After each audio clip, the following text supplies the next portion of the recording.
Wooden country houses have a special atmosphere of tranquility and coziness. They often evoke pleasant memories from the distant childhood, summer, cottage, trips to the river with friends, fresh strawberries, which you pluck right in the vegetable garden. However, wooden houses have one significant disadvantage. They are easily inflammable. One spark from a fire, an unexhausted cigarette butt, or a small short circuit in the wiring is enough to make the whole building burst into flames like a match. What exactly had happened in his case, Damien didn't know, and frankly, he didn't care much about that right now. The only thing he was thinking about was how to get out of the flaming building. The sophisticated locking system on the cottage door seemed to have malfunctioned and locked him inside. As soon as Damien noticed the fire, he rushed to a window, then another, but to his horror found bars on each of them. Modern security methods, expensive alarm systems, police arriving in 5 minutes. The bars on the windows are probably more effective anyway, Damien thought with annoyance. All he could do now was call the fire department, cover his face with a wet rag, and wait patiently for rescue, trying to stay away from the blazing flames and acrid smoke that were quickly filling the rooms. He sat near one of the windows with his back against the wall, and to be honest, he didn't believe he would live longer than a few minutes. There was still one hope left for him, though. No, not the firefighters. Damien was sure they'd never make it out to the middle of nowhere in time. But there was a reason he was in this house, which didn't belong to him, but to his good friend and business partner Adrian. The latter, for some reason, was ungodly late for the meeting, but he could show up at any minute. What could he do, though? He wasn't really going to drag his friend out of a burning house. Damien probably wouldn't do it himself. He's got a family that's going to be left without a breadwinner. The spark of hope that had flared in his soul faded as quickly as it had appeared.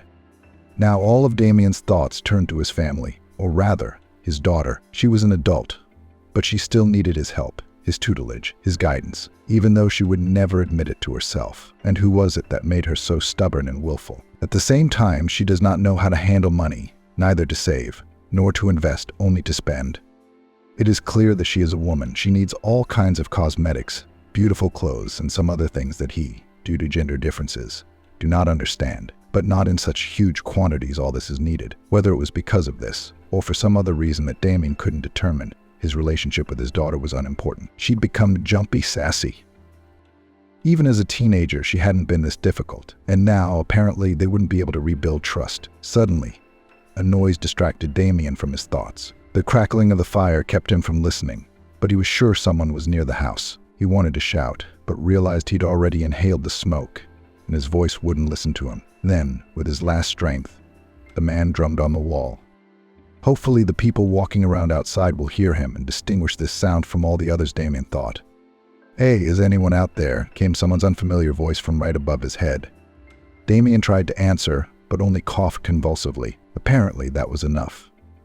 Unlike the knocking, this sound was clearly identifiable as human. Wait a second, came the same voice from above Damien's head. There was a crackling sound. Not the kind that came from the raging flames, but a ringing, metallic sound. A second more, and he heard the thud of a heavy object hitting the tiles around the house. Then another, a little quieter. Apparently the unknown guy had ripped out the grate using a makeshift lever. Leaning against the wall, Damien struggled to his feet. His head felt like a fog, and he felt wobbly. He looked up and saw a hazy silhouette against the window opening. "Give me your hand," the stranger shouted. Damien, not really knowing what he was doing, straining with all his remaining strength, held out his hands, both of them for some reason, and felt someone squeezing them and pulling him upward. At that moment he realized he was saved, and consciousness left him. Damien must have woken up just a few minutes later to someone splashing cold water in his face. When he opened his eyes, he saw the concerned face of a young boy of about 20, but maybe 25, in front of him. "Well, thank God," he exclaimed. "I thought I was too late." "Thank you," Damien wheezed. "What's your name?" "Alex," he said. "Thank you. Alex, I don't know what I would have done without you." "How did you end up here?" "No reason," he answered evasively. "I was fishing on the river nearby." Damien was finally able to look at his rescuer with a more meaningful gaze. Tattered clothes, holey boots. "Fishing? How?" "Unless I was trying to catch fish with my hands so I'd have something to eat," he thought. He did not, however, voice it. Why offend a man who had done nothing wrong to you, but had literally saved you from certain death? He wanted to answer something, to keep the conversation going. But then his jacket pocket vibrated suspiciously. Damien didn't even realize at once that it was the phone. which he had habitually set to silent mode for the duration of a business meeting. He glanced at the screen and saw that Adrian was trying to reach him. "I'm listening," he answered briefly. "Dude, here's the deal," the receiver said verbosely. "I'm late. First I got into a traffic jam, and I just got out. The car stopped and won't budge." "Yeah," Damien said thoughtfully. "No luck today. I've got some not-so-good news for you." "What do you mean?" "I don't know how to put this delicately. Have you checked the wiring in the house lately?" "Why?" Adrian's voice didn't sound surprised or concerned. "The fact that you don't have a house anymore," he blurted out, deciding not to pull the cat's tail. Somehow it burned down like that. A fire started. "I don't know what caused it, but I'm guessing it was a short circuit. I'm sorry, I thought you'd rather hear it from me now than come to the ashes unprepared." "I guess you're right.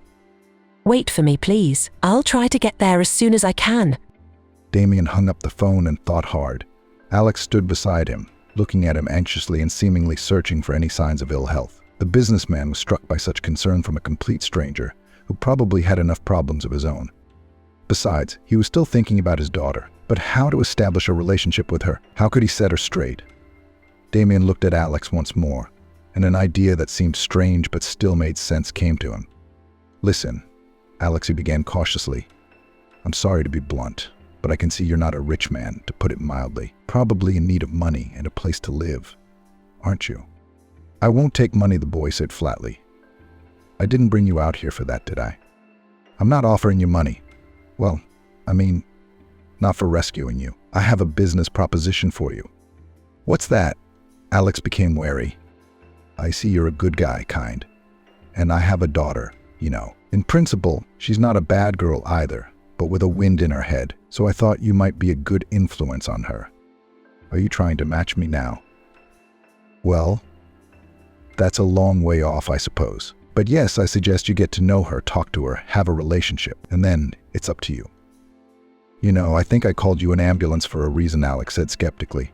"I think you inhaled too much smoke. But what kind of relationship can I have with a businessman's daughter? What are you talking about?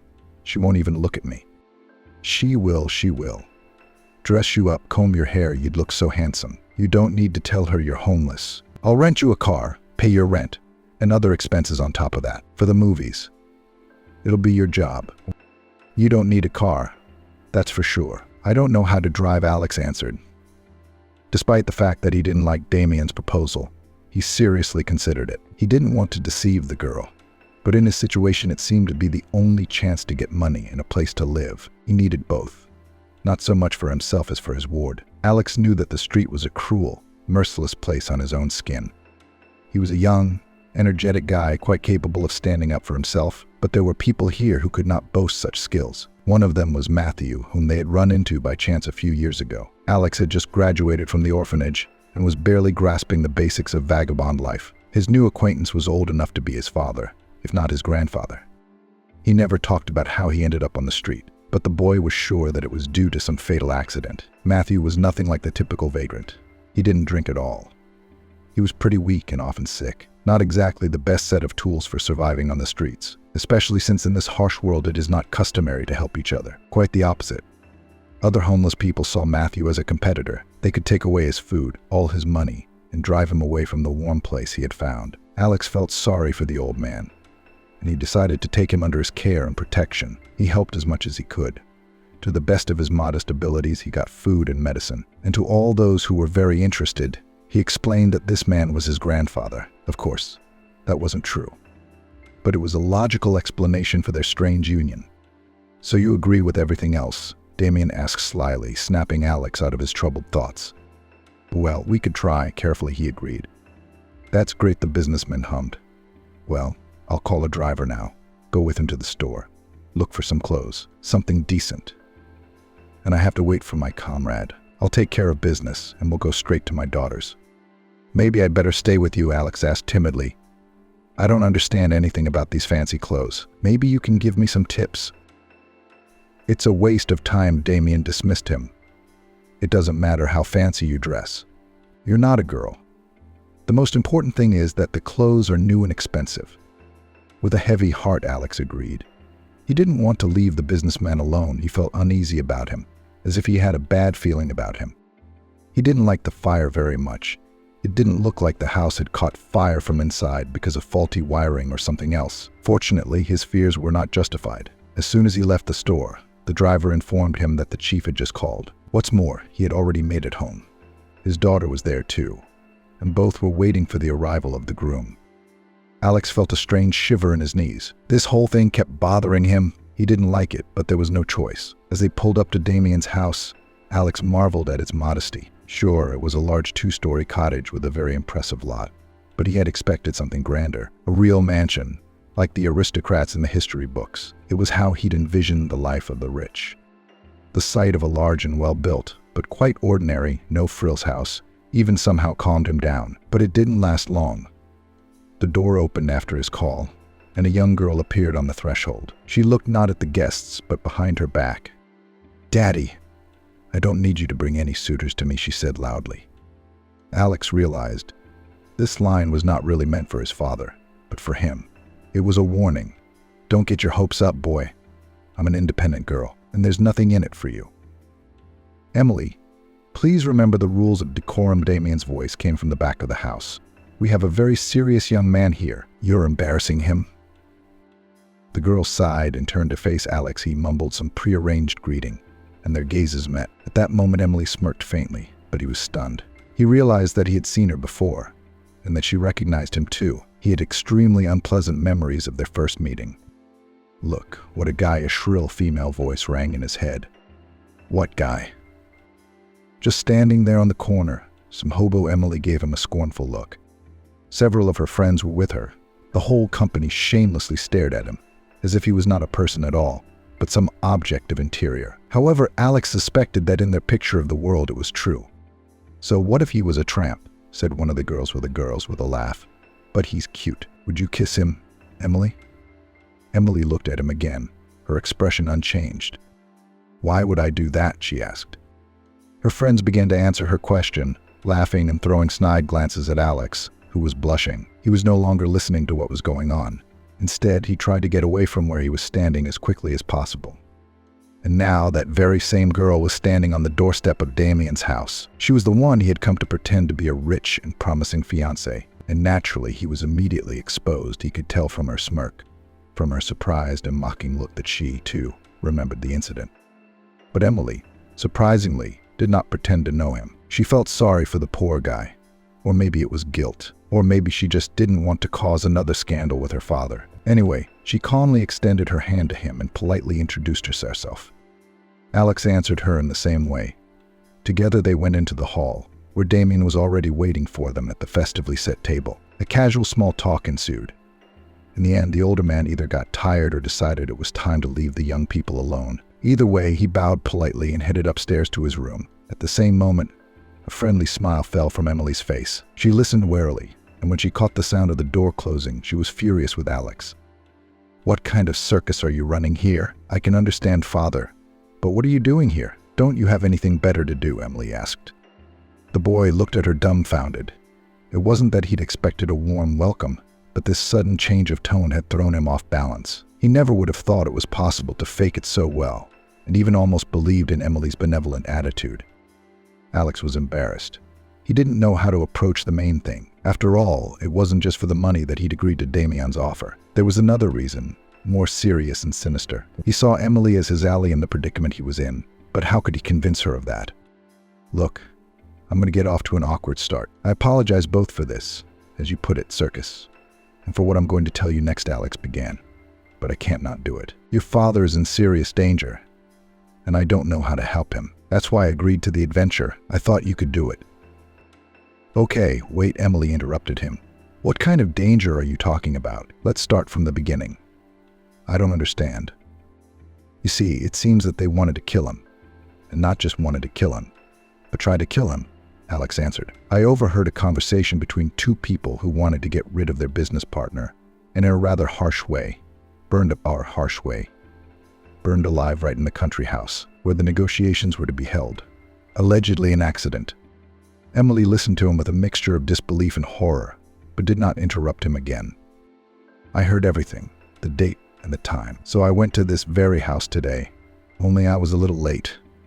It was already on fire, and if I hadn't known there was someone inside, I never would have guessed. Anyway, I got him out this time, but something tells me those people won't stop until they're done. Why didn't you tell your father? Emily shook her hands. He would have believed me. But think about it. On the one hand, his business partners seem to be trusted people, friends, probably, as he calls some of them. And on the other hand, I'm some stranger, even without any serious evidence. That's true, Emily said thoughtfully. But you seem to believe me, don't you? I do. You know, I've had my suspicions lately, too, that someone wants to hurt my father. I don't know anything specific, just a feeling or something. Alex felt like Emily wasn't telling him the truth, but really, was it any of his business? He warned her, which means his conscience is clear. We'll see how it goes from here. So Emily said, after a moment's silence, I suspect that this is not the only motive that brought you to our house. Your father must have promised you money for playing the rich groom. Yes, he did, Alex agreed, seeing no point in hiding the obvious. Well then, shall we pretend, she smiled, and keep an eye on Daddy, do you agree? At least for a month, and then we'll see. I agree, he nodded. Emily must have been able to play up her father's enthusiasm for her new acquaintance. At least Damien thanked Alex and told him he was doing a good job.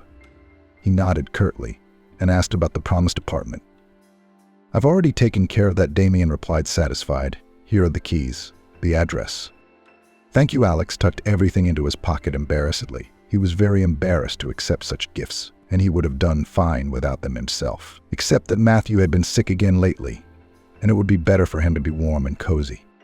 Damien stared intently at the boy's actions. That's odd, he stretched out, giving up the car. Clearly you were uncomfortable with it, and an apartment would seem to be a more expensive thing. Alex looked him straight in the eyes and realized it was better to tell the truth at once, so that there would be no unpleasant surprises later. I didn't do it for me, he admitted. My grandfather is sick. There's no reason for him to be out on the street. Damien didn't say anything back, just nodded his head. Alex took that gesture as approval of his action and hurried to leave. He couldn't wait to take Matthew to his new home. Only then he would have to tell him all the details of what had happened, and he wasn't sure that his grandfather would approve of the adventure he'd embarked on. And so it was. Matthew shook his head and said that the whole story wouldn't end well. Nevertheless, to Alex's great joy, he didn't refuse to move from the street to the apartment. Besides, having received from Damien a certain amount of money for current expenses, the guy managed to buy his ward some medicine, Alex went to Damien's house again. Now these visits became his daily duty. Moreover, he spent more time here than anywhere else. As much as he could, he and Emily pretended to be a couple in love. The boy kept a close eye on everything that was going on in the cottage, and quickly found out the reason for Damien's disagreement with his daughter. The situation turned out to be trivially simple. Emily's mother had died when she was still a baby. For a long time, her father raised her alone. But a few years ago, he finally managed to let a new woman into his heart. Emily, of course, was not happy about this development, but at first she treated her stepmother very tolerantly. After all, she was an adult and realized that Daddy could also be lonely and wanted a woman's warmth. He couldn't really spend the rest of his life mourning her unhappy mother. However, Angeli, so called this woman, as soon as she appeared, began to establish her own order in the house, and in every way to show that the mistress in the house can be only one. The 20-year-old Emily was clearly not suitable for this role. A grown-up girl, she said with obvious irritation, you could go to work instead of sitting on your neck. You could go to work too, instead of sitting on my father's neck, Emily replied in her tone. No, look at her. She's going to be sassing me. Angeli was indignant. I've got the whole house on my back. It hasn't fallen apart without you, Emily retorted. They were having more and more of these sorts of confrontations, and each time they did, they became more and more bitter. Damien tried not to interfere, hoping that the women would be able to work things out on their own. Both of them were dear to him, and he didn't want to ruin his relationship with either of them. Emily already resented this attitude. It seemed to her that if Dad wasn't sticking up for her, then he was really on Angie's side. That's why all her conflicts and her defiant behavior had started. But the man, as it often happened, was unable to think of such an obvious reason. Alex, even though he was watching the situation from the side, was clearly not in a hurry to give his employer advice. Firstly, it was, in fact, completely none of his business. Secondly, he doubted that he would listen to him. Well, all right, in that case, the family problems and without him somehow decide what they do with all this. However, several times his determination not to interfere in family affairs was seriously tested. The thing was, as he got to know Emily better, he began to realize that the girl wasn't really as bad as he had first thought her to be. Yes, indeed, she was the rather spoiled daughter of a successful businessman. Except that wasn't the whole truth about her. She clearly loved her father, cared about him, showed kindness, and was capable of noble deeds. After all, she seemed quite well-read and at some point took it upon herself to correct the gaps in Alex's education. The boy himself did not notice how he began to feel a special sympathy for her. Anjali, on the contrary, did not cause him any warm feelings. Arrogant, rigid, greedy. She took the arrival of a guest in the house as if the girl she hated had brought another of her kind with her. The legend that he was the son of some of Damien's influential friends didn't convince her otherwise. It seemed to Alex that she tolerated Damien himself in the house only because there was nothing she could do about his presence. No love or affection, or at least just the usual respect he'd seen from her. Emily obviously felt the same way, and therein lay the true reason for her dislike of her stepmother. Several times Alex witnessed very unpleasant family scandals, but in most cases he managed to avoid participation in the squabbles. However, one of the days it happened that the guy could not stay aside. During a late breakfast, Damien went to the kitchen. Either his wife forgot to bring him a spoon or something else. He returned somewhat dazed, holding something that looked little like a cutlery in his hand.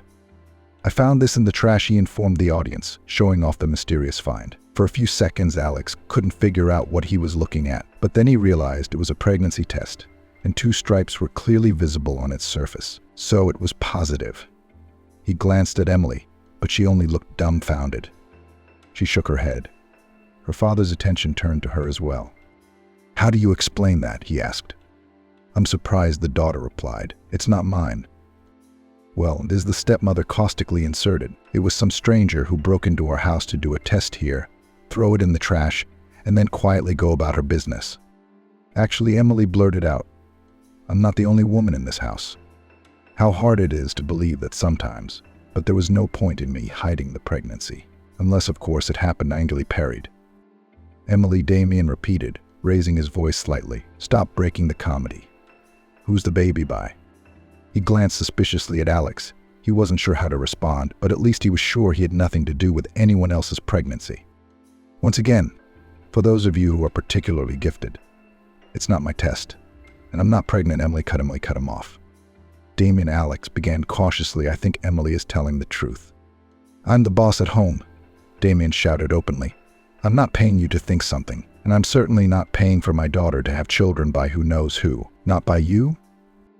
"You know what?" Alex couldn't stand it. "I wasn't hired to listen to such insulting suspicions either. You'd better pay attention to your wife. She's only thinking about how to throw Emily out of here, and then you with everything you've got." With these words, he quickly got up from the table and then ran out of the house. Alex himself didn't know how long he wandered the streets, trying to calm down. He understood his behavior was stupid and simply unforgivable. He was not only responsible for himself. What would happen to the apartment where Matthew lived now? He was about to go back to Damien's house to apologize for his breakdown, to find out what the situation was like there, to see if they'd sorted out the unfortunate test after all. But at that very moment, the phone rang in his jacket pocket. He picked it up and heard Emily's concerned voice. "The latest news is, don't come into our house just yet. You can't come in here. Don't worry about your grandfather. No one's going to kick him out on the street." "Is your father really mad at me?" Upset, Emily said. "You tell him I'm sorry." "I really shouldn't have." "He's not mad," Emily interjected. "He's not mad," Emily interrupted him. "He's in the hospital. He had a stroke. He's stressed out. All they said at home was that they wouldn't let you see your father. I didn't even think to go." "That's terrible. Is there anything I can do to help?" "I don't know. Just keep your head down for now. I'll call you again." "Okay," Alex answered and hung up. He was completely confused, not knowing what to do. He wanted to go to Damien's hospital, but decided that wasn't a good idea. In the end, he just went home, buying some groceries for him and Matthew on the way. He wasn't used to spending money, so he still had some left over from the advance. The next few days passed in anxious anticipation for Alex.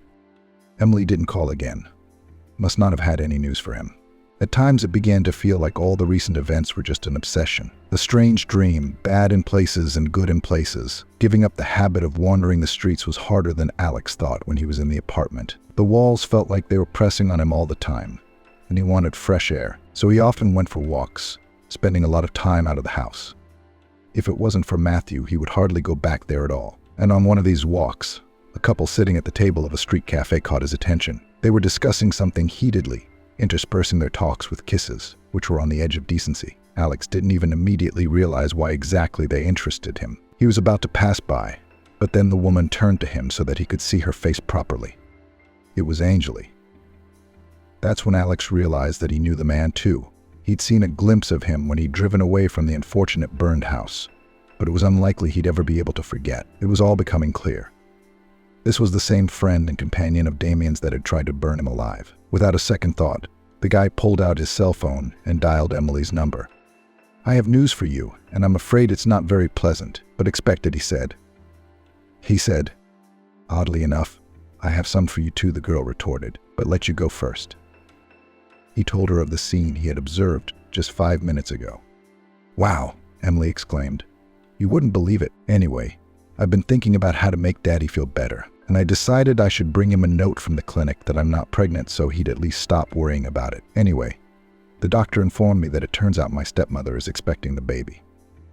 "The doctor said so?" Alex was surprised. "Well, yeah, he knows we're kind of the same family. So he told me I was going to have a little sister or brother. I didn't tell my dad so as not to worry him too much, and it turned out to be a good thing." "Yeah," Alex stretched out. "The baby's not his." Both of them thought the same thing, but neither of them voiced it. Now both Angie and Adrian had even more reasons to get Damien out of the way as soon as possible, and now that he was already in a bad way, it would be quite easy to do so. "We should meet," finally Emily said, "not a phone call." After a little thought, Alex suggested a cafe near his apartment as the place. He thought it would be safer that way. Less chance of Anjali seeing them and starting to guess something. So they did. When they met, Emily told him more details, seemingly innocent but alarming. To put them into perspective, her stepmother had slowly taken over Damien's business. Emily even suspected she was messing with the paperwork, so that if her father died, Anjali would inherit everything. It would be a good start to get proof of her connection to Adrian. Alex stretched out thoughtfully after listening to the story. "Well, I suppose that can be arranged," the girl smirked. "How's that? I started calling you like a fool when I saw them. You could have made a video." "It's no big deal," Emily brushed it off. "I'll talk to her and record the conversation secretly, saying I saw her with her lover." "Yeah, that's how she confessed to you. You've seen her. She's scandalous. She's bound to talk. You can nail her there. What about her kid? It's actually proof she's cheating. At least it'll make her nervous and probably do something stupid." Alex strongly disliked the idea. He realized that they were dealing with very dangerous people, capable of brutal murder to achieve their goals. But he also realized that there was no way he could talk Emily out of it. He could see her eyes burning. This was far more personal and painful for her than it was for him. "Okay," he said, "but please be careful, and be sure to call me and let me know how it went." Emily left, and all Alex could do was wait for her call. An hour passed. Another, a third. The girl never showed up. He tried to convince himself that everything was fine, that she was going to have a hard and probably long conversation, but the night was already beginning, and his phone was still silent. Alex even wanted to go to her house, but he was afraid that he might ruin everything. He called Emily several times, but she didn't pick up the phone. In the end, the guy decided that the morning would be more obvious. If she didn't show up the next day, then he would have to take action. Alex went to bed. True, he managed to fall asleep only in the morning. He tossed and turned in bed for a long time, haunted by the most horrible thoughts about what could have happened to Emily in the end. He was determined that the next time he saw her, he wouldn't let her go anywhere. Only now he realized how much he really cared about this girl. A few hours later, Alex was awakened by a persistent knock on the door. As he climbed out of bed, he tried to sleepily figure out what was going on. Matthew had already let the uninvited guests in. They were two drenched policemen. Just by looking at their faces, the boy realized that something terrible had happened. "You're under arrest on suspicion of Emily's murder," one of them informed the dazed Alex. "What do you mean?" "In the murder. She's dead," Alex asked, confused. "You better let us know where she is. If not, where can we find her body? Believe me, cooperating with the investigation will count for something," the policeman continued. "I last saw her yesterday," Alex tried to explain. "She went home, going to talk to her stepmother." "So you don't deny the fact of your meeting?" "I don't deny it. But I absolutely did not kill her. God, how can you even be sure she's dead when you haven't even found her body?" "How do you know a body hasn't been found?" one of the policemen asked Riley. "You told me so yourself," Alex muttered, stunned. No. I merely informed you that it was in your best interest to cooperate with law enforcement." No matter how hard Alex tried to explain to the police officers what had really happened, it was all in vain. No one believed his version of Angeli's involvement in the girl's disappearance. After all, she had reported to the police that her stepdaughter had not returned home in the evening. And what a coincidence, right after meeting him.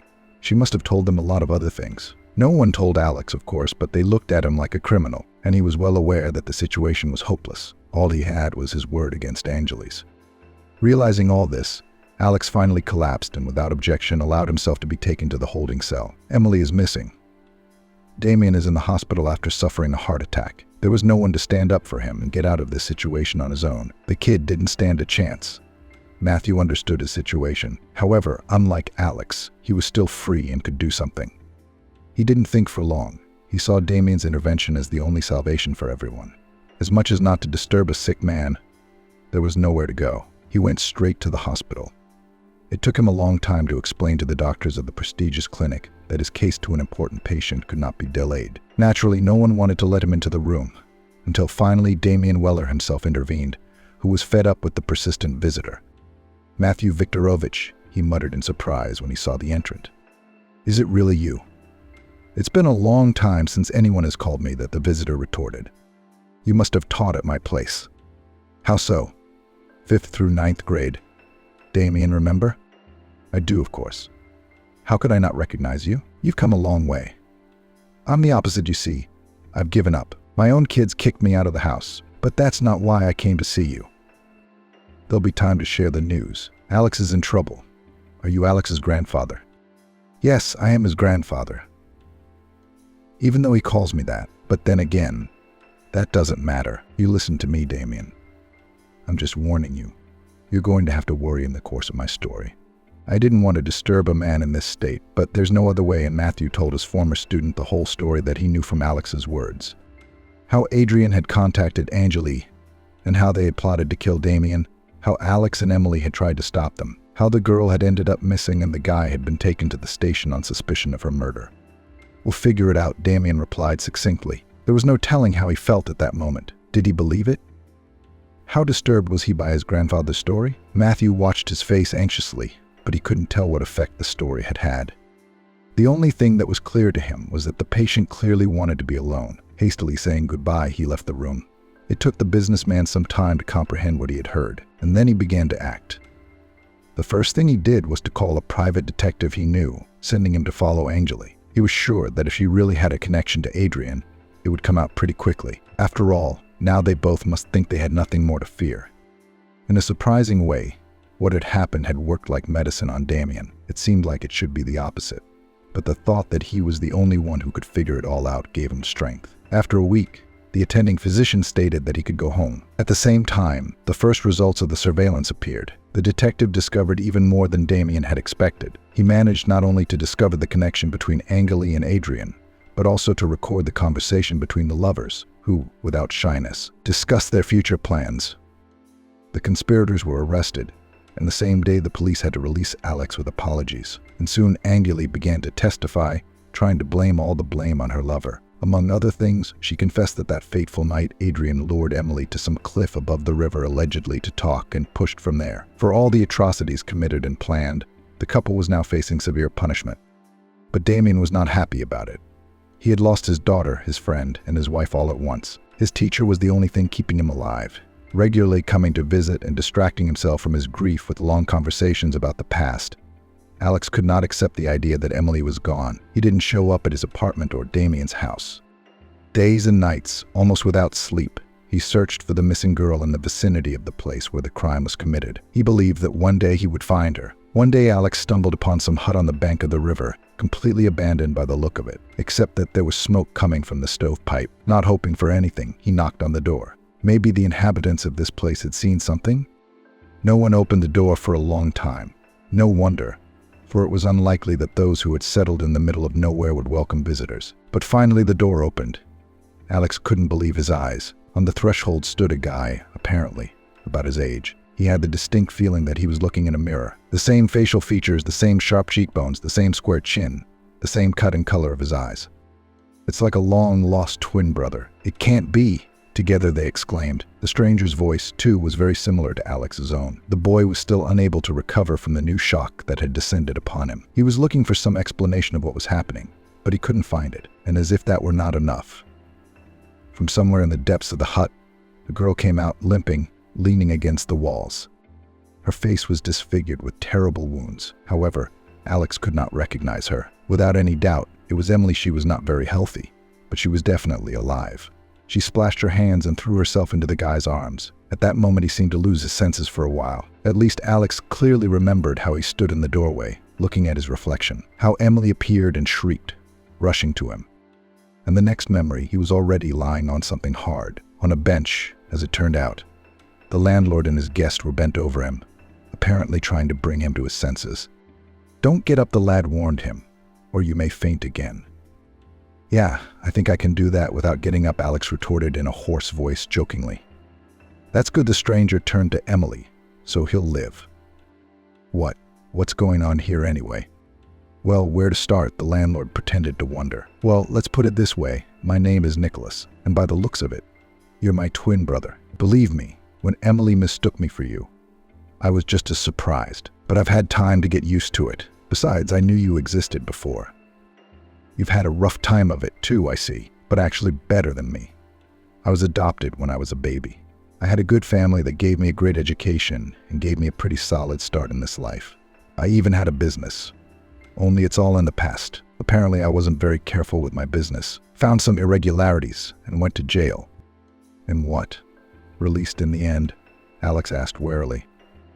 If only Nicholas brushed it off. "I ran away. My mother is sick, not the one who raised me, our own. That's who I was trying to get to, but I couldn't get in. But I saved a pretty girl, so I'm of some use." "Emily," Alex exclaimed, because she was the one he'd been looking for all this time. And now, from the shock he had experienced, he had completely forgotten that he had found her. She leaned over him and kissed him affectionately on the forehead. He caught her hand, pressed it against his. "What happened?" he asked. "You were right. Until I noticed she didn't bother me talking to this woman, much less. Anyway, at first everything went exactly according to our plan. My plan," she confessed. "I made the tape secretly. She didn't suspect a thing, of course, but I guess at that point she thought I was a danger to her. She woke me up in the middle of the night and told me that she and Adrian wanted to talk to me. 'Since you know everything, maybe we can work something out sometime,' she suggested. I agreed. I thought maybe I could get more evidence, maybe not just of their love affair, but of more serious crimes. I got in the car with her and we drove to this river, but upstream.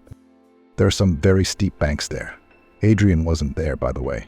She said he must be late. She suggested we walk along the bank together for a while, but she also pushed me off the cliff. It must have been the most joyous moment of her life. She hated me so much. I hit very hard, you see, and even had some internal injuries, but somehow I managed to survive. It was very painful. But I knew I couldn't scream. If they realized that I was alive, Adrian would come after all. They looked into the water for a long time, apparently searching for me, but I managed to hide behind some ledge. I found her in the morning," Nicholas added. "She was lying unconscious on the shore. I found her to fish." "Well, thank you," Brother Alex told him sincerely. "I don't know what I'd do if you were really dead." Emily blushed and averted her eyes in embarrassment. Nicholas, on the other hand, grinned in surprise. "Do you know, little brother? You can't get far on one thank you. I think Damien will find something to thank you with."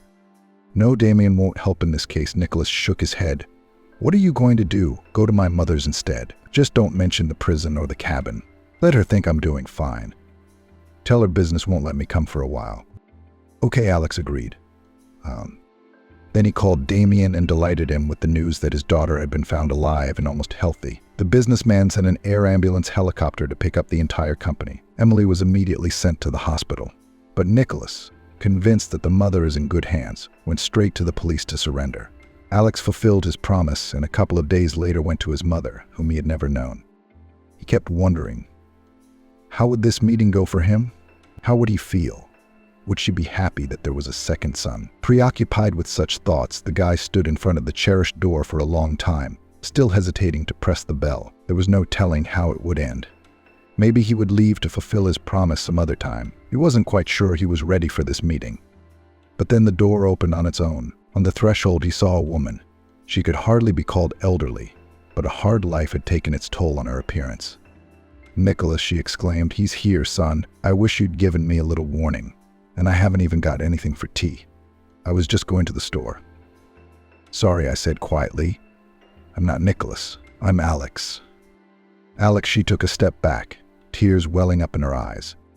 The mother stared intently at her second son's facial features, as if trying to find a difference from Nicholas. Finally, waking up, she led him into the apartment and invited him into the kitchen. There was an awkward silence.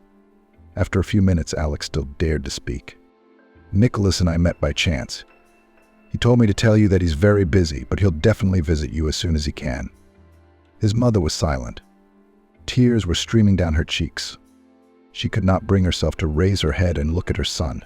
A few more minutes passed before she, still keeping her eyes on the floor, finally spoke. "I was young, stupid. When you were born, I wanted some kind of independence from my parents. I got pregnant. I didn't know how to tell my father. He was strict. So I ran away and wandered around. Your daddy didn't want you or me. He sent me away, wouldn't even let me in, said I couldn't prove I had his children, that no one would believe that he could be with someone like me. Where to go, what to do. I didn't know. I was almost a child myself.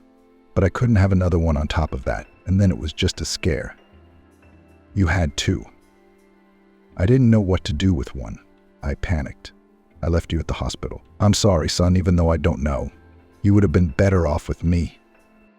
Isabel finally looked up and glanced apprehensively at Alex, but he looked at her and felt unbearable pity for the woman, mixed with tenderness. Could he condemn what she had done? Did he have that right? He got up from the chair where he was sitting.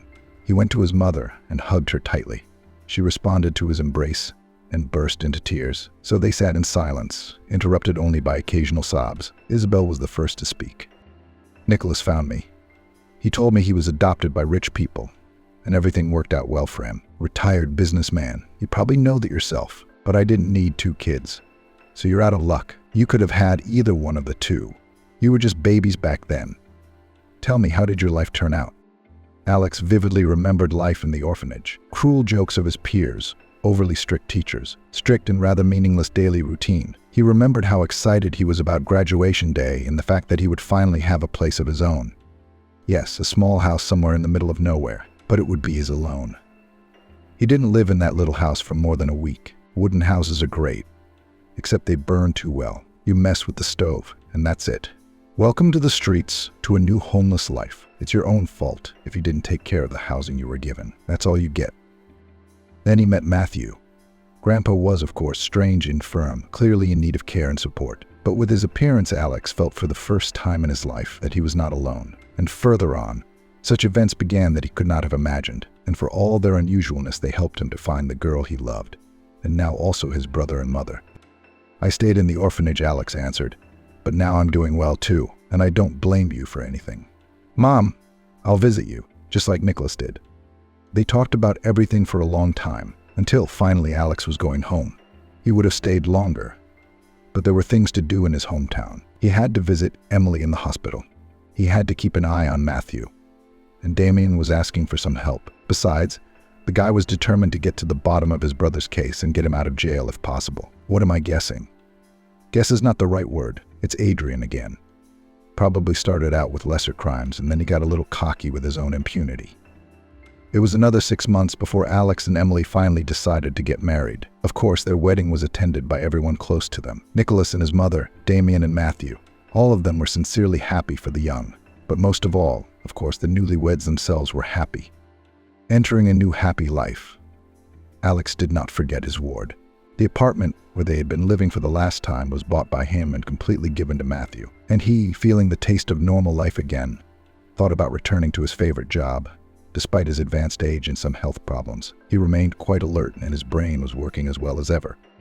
Specialists with his knowledge, experience, and love for children are sorely lacking in today's schools. So Matthew quickly became a history and social studies teacher again. That would have been the end of it. But on the same day that Emily and Alex's wedding took place, Caroline, while in the colony, gave birth to a child, a boy, completely healthy. Except his mother didn't need him at all, and she immediately gave him up. This was reported to Damien, who was still considered the likely father of the child, since he was conceived but still married. The latter, without thinking long, made the decision to adopt him and planned to raise the boy as his own son, regardless of who was actually his biological father. It's not the child's fault in any way, he explained to his surprised daughter. But imagine what kind of life would be waiting for him. And even with such a mother, even though she gave him up, he'd still be stigmatized for life. That's true, Alex confirmed. No stranger to such things. And then a couple months later, Damien learned that he would soon be a happy grandfather. Emily laughingly told him that now she was really pregnant and could even tell her father who it was from without shame. Damien, of course, was only too happy to hear such news. A widow with many children sheltered astray on a frosty night. Then one day she came home early and froze when she saw ... MP4. Amanda was tidying up the mezzanine. Almost through tears. Every single thing she picked up had something to do with it. Old shoes, carefully filled with copies of newspapers and packed still in their native boxes. Folded in 3 legs artificial Christmas tree. A box, sabers, wicked garlands used to still manage to shine in the hands of her husband. A cardboard treasure trove of Christmas tree toys, ski equipment. She froze for a second. Traitorous tears protruded in her gray eyes, unwilling to dry. The children must not see her longing and hopelessness. Away with the sadness. We must pull ourselves together. Her mother's anguished voice came to mind. Amanda, don't hang around all that junk. The top storeroom is a bunch of junk. I'll be sure to get there and throw everything in the bin. I didn't get there. I didn't throw it out. I didn't have time. Not only that, about Amanda's father, the harmful neighbor Chloe liked to joke that she was born of a passing young man, but also her mother burned in a week. The doctor's verdict sounded dire. A worsening ulcer. Too late. You, my dear, came to us. Massive internal bleeding. We couldn't do anything even on the operating table. There was no time. The surgeon in blue uniform cast a pitying glance at the girl huddled on the couch near the operating theater and hurried away into the labyrinth of the hospital corridor. Amanda was left a complete orphan. She had no one in the world now. Yes, her mom complained of occasional stomach pains, but that this would be a death sentence was a shock to Amanda. A fierce, formidable, so combative woman.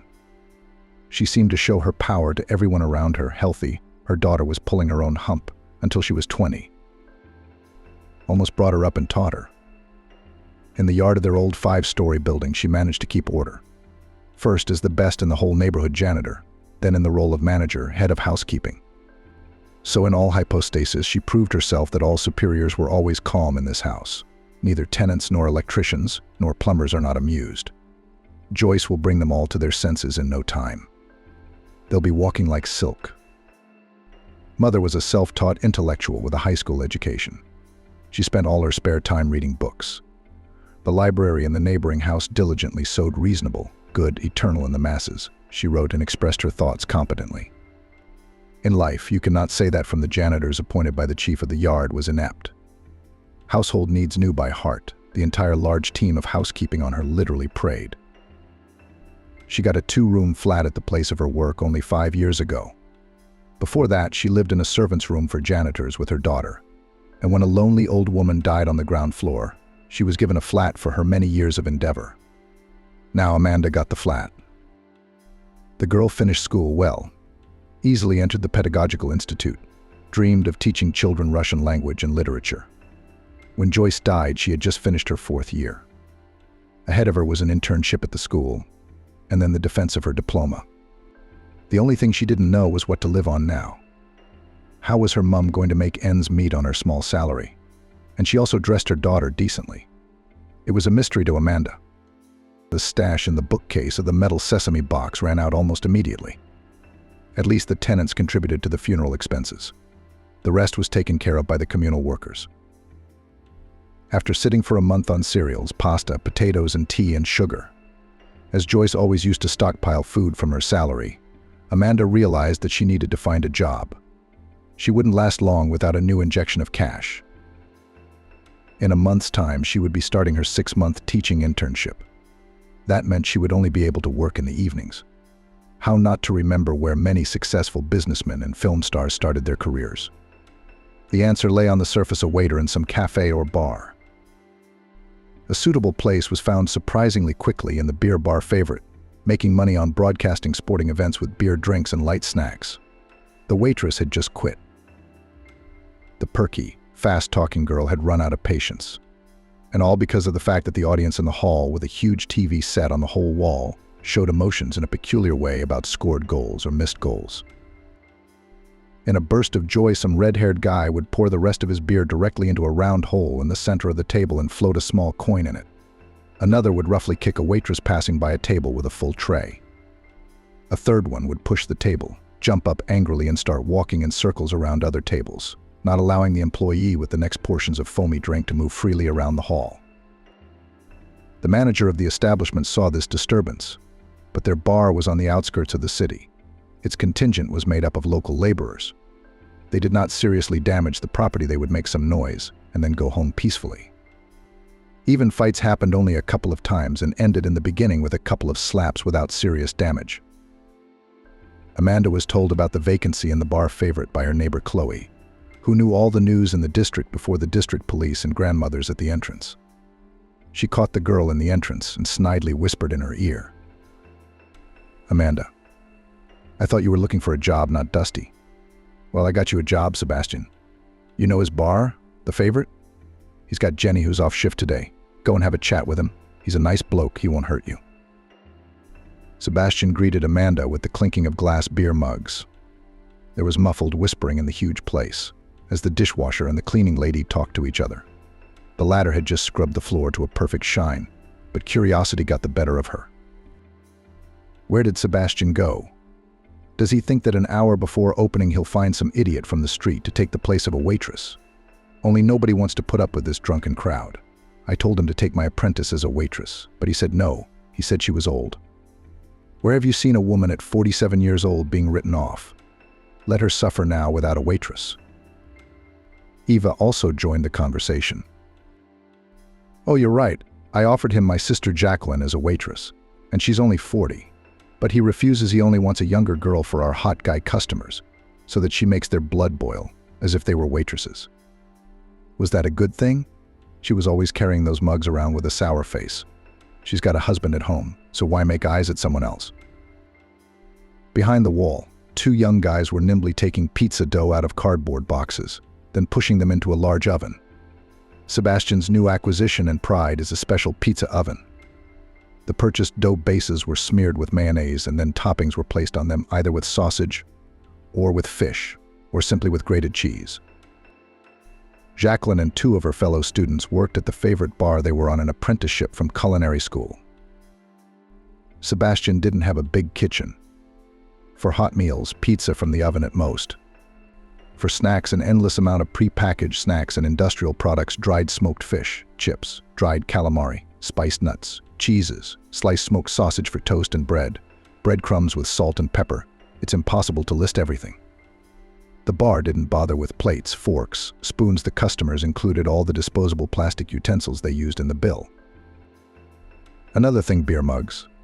There was a whole collection on the shelf above the bar. The owner brought this glass from different cities where he visited. The refined versions were for VIP clients, brought from Prague and Munich. The rest, more simple, bought in souvenir shops.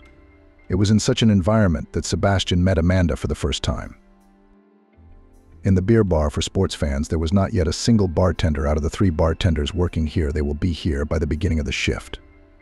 After all, bartenders are the elite of the staff environment.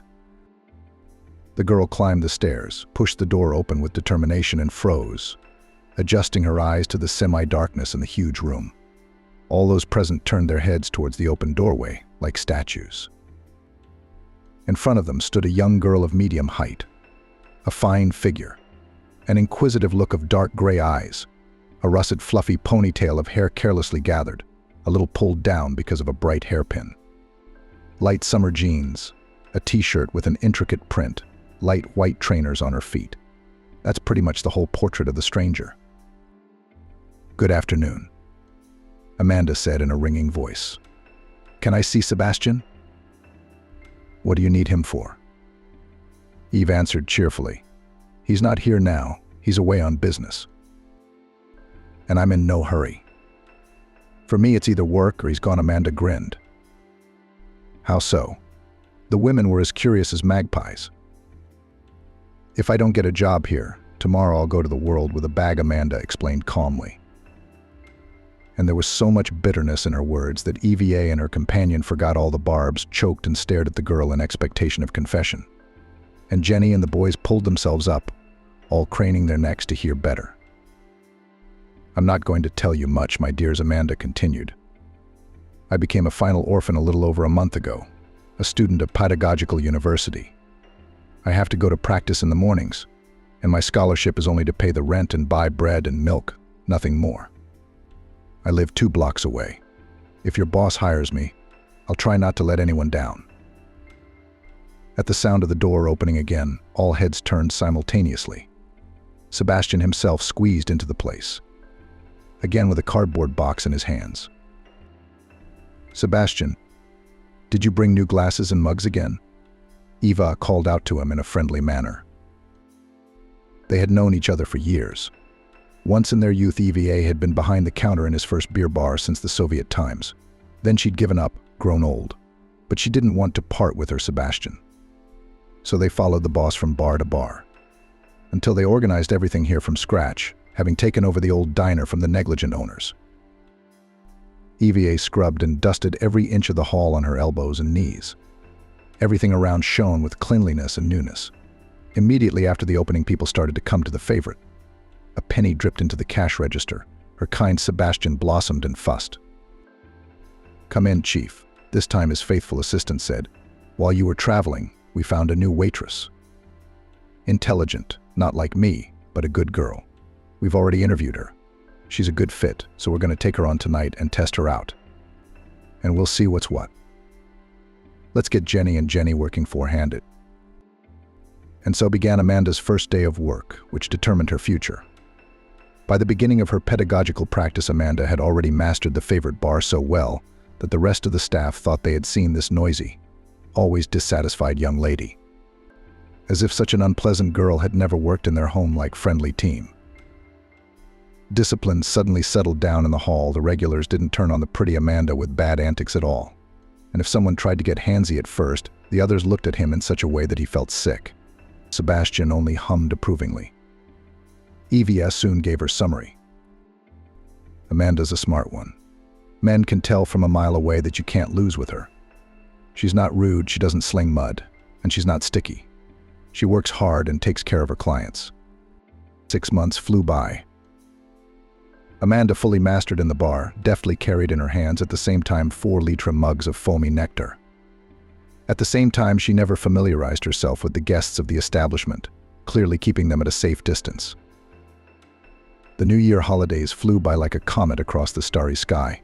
The year 2014 had arrived. By the beginning of February, Amanda had completed her teaching practice reports. 2 state exams were behind her, and she was admitted to the dean's office to write and then to defend her diploma. Everyone was looking forward to the Winter Olympics in Athens. The country had won the right to welcome athletes from all continents. The most avid fans bought tickets for matches and competitions in advance. Regular visitors of the favorite were looking forward to cheering for our country here in the bar. In the atmosphere of general jubilation, they shifted mugs with beer when our team will stand on the highest step of the podium, or will be sad if they give up the championship to faster and more agile, and maybe more fortunate rivals. It was impossible to watch the opening ceremony of the Olympic Games at the stadium in February 2014 without a lot of emotions and a lot of libations. Beer was flowing. Passions were running high. When the American Olympic team appeared on the platform to the track of a famous band, everyone at the tables in the bar jumped up with jubilant shouts. It seemed that no one could stay at home that night. The favorite was packed. Amanda could barely keep up with taking orders and running from the bar to the customers. At the peak of the noise and clamor, the door of the bar opened and a new, unfamiliar to the old-timers company poured in from the cold. The young, athletic-looking guys piled into the center of the bar, where a few bar stools were still empty. Amanda breathed a sigh of relief that at least their agile bartender could handle these guys on his own, and fixed a strand of her blonde hair out of the ponytail that was secured on the top of her head with a colored knitted elastic band. Eve appeared from the back room and whispered trustingly, "If I make it through tonight until the favorite closes, consider me an Olympic gold medalist too. I'm exhausted."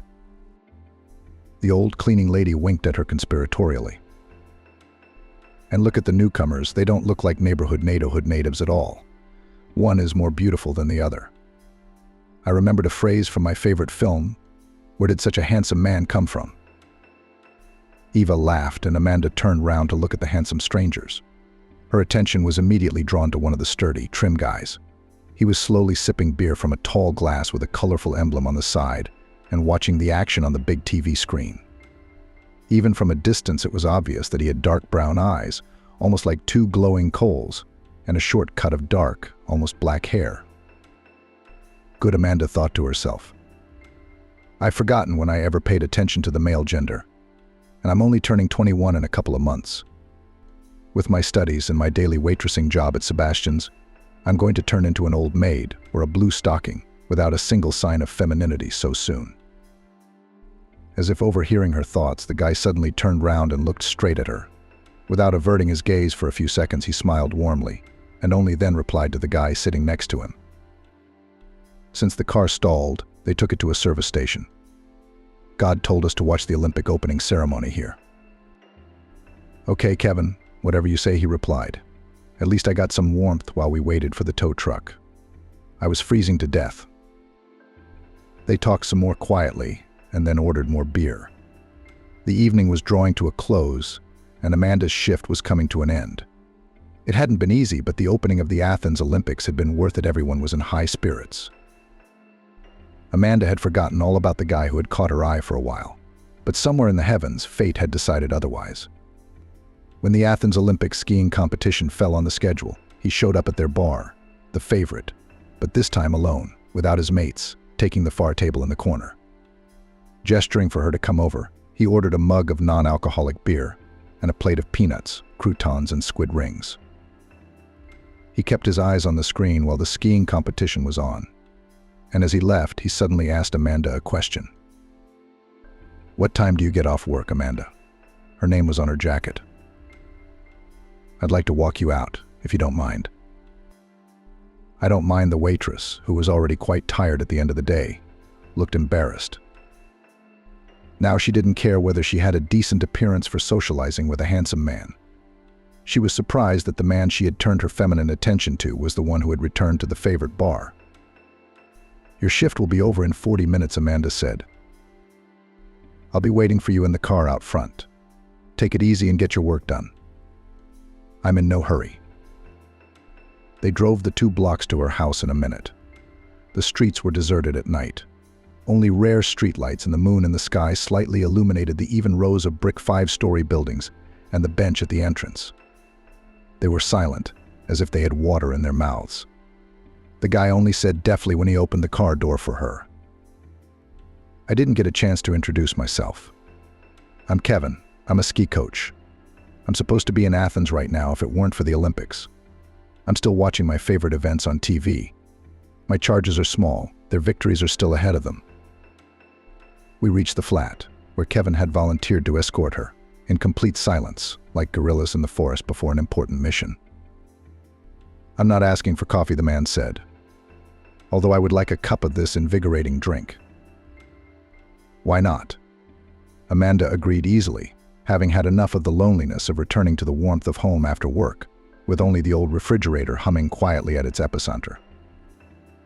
And then an equally ancient television switched on for company, and no one has been home for months. They entered the flat at the same time, bodies colliding on the threshold.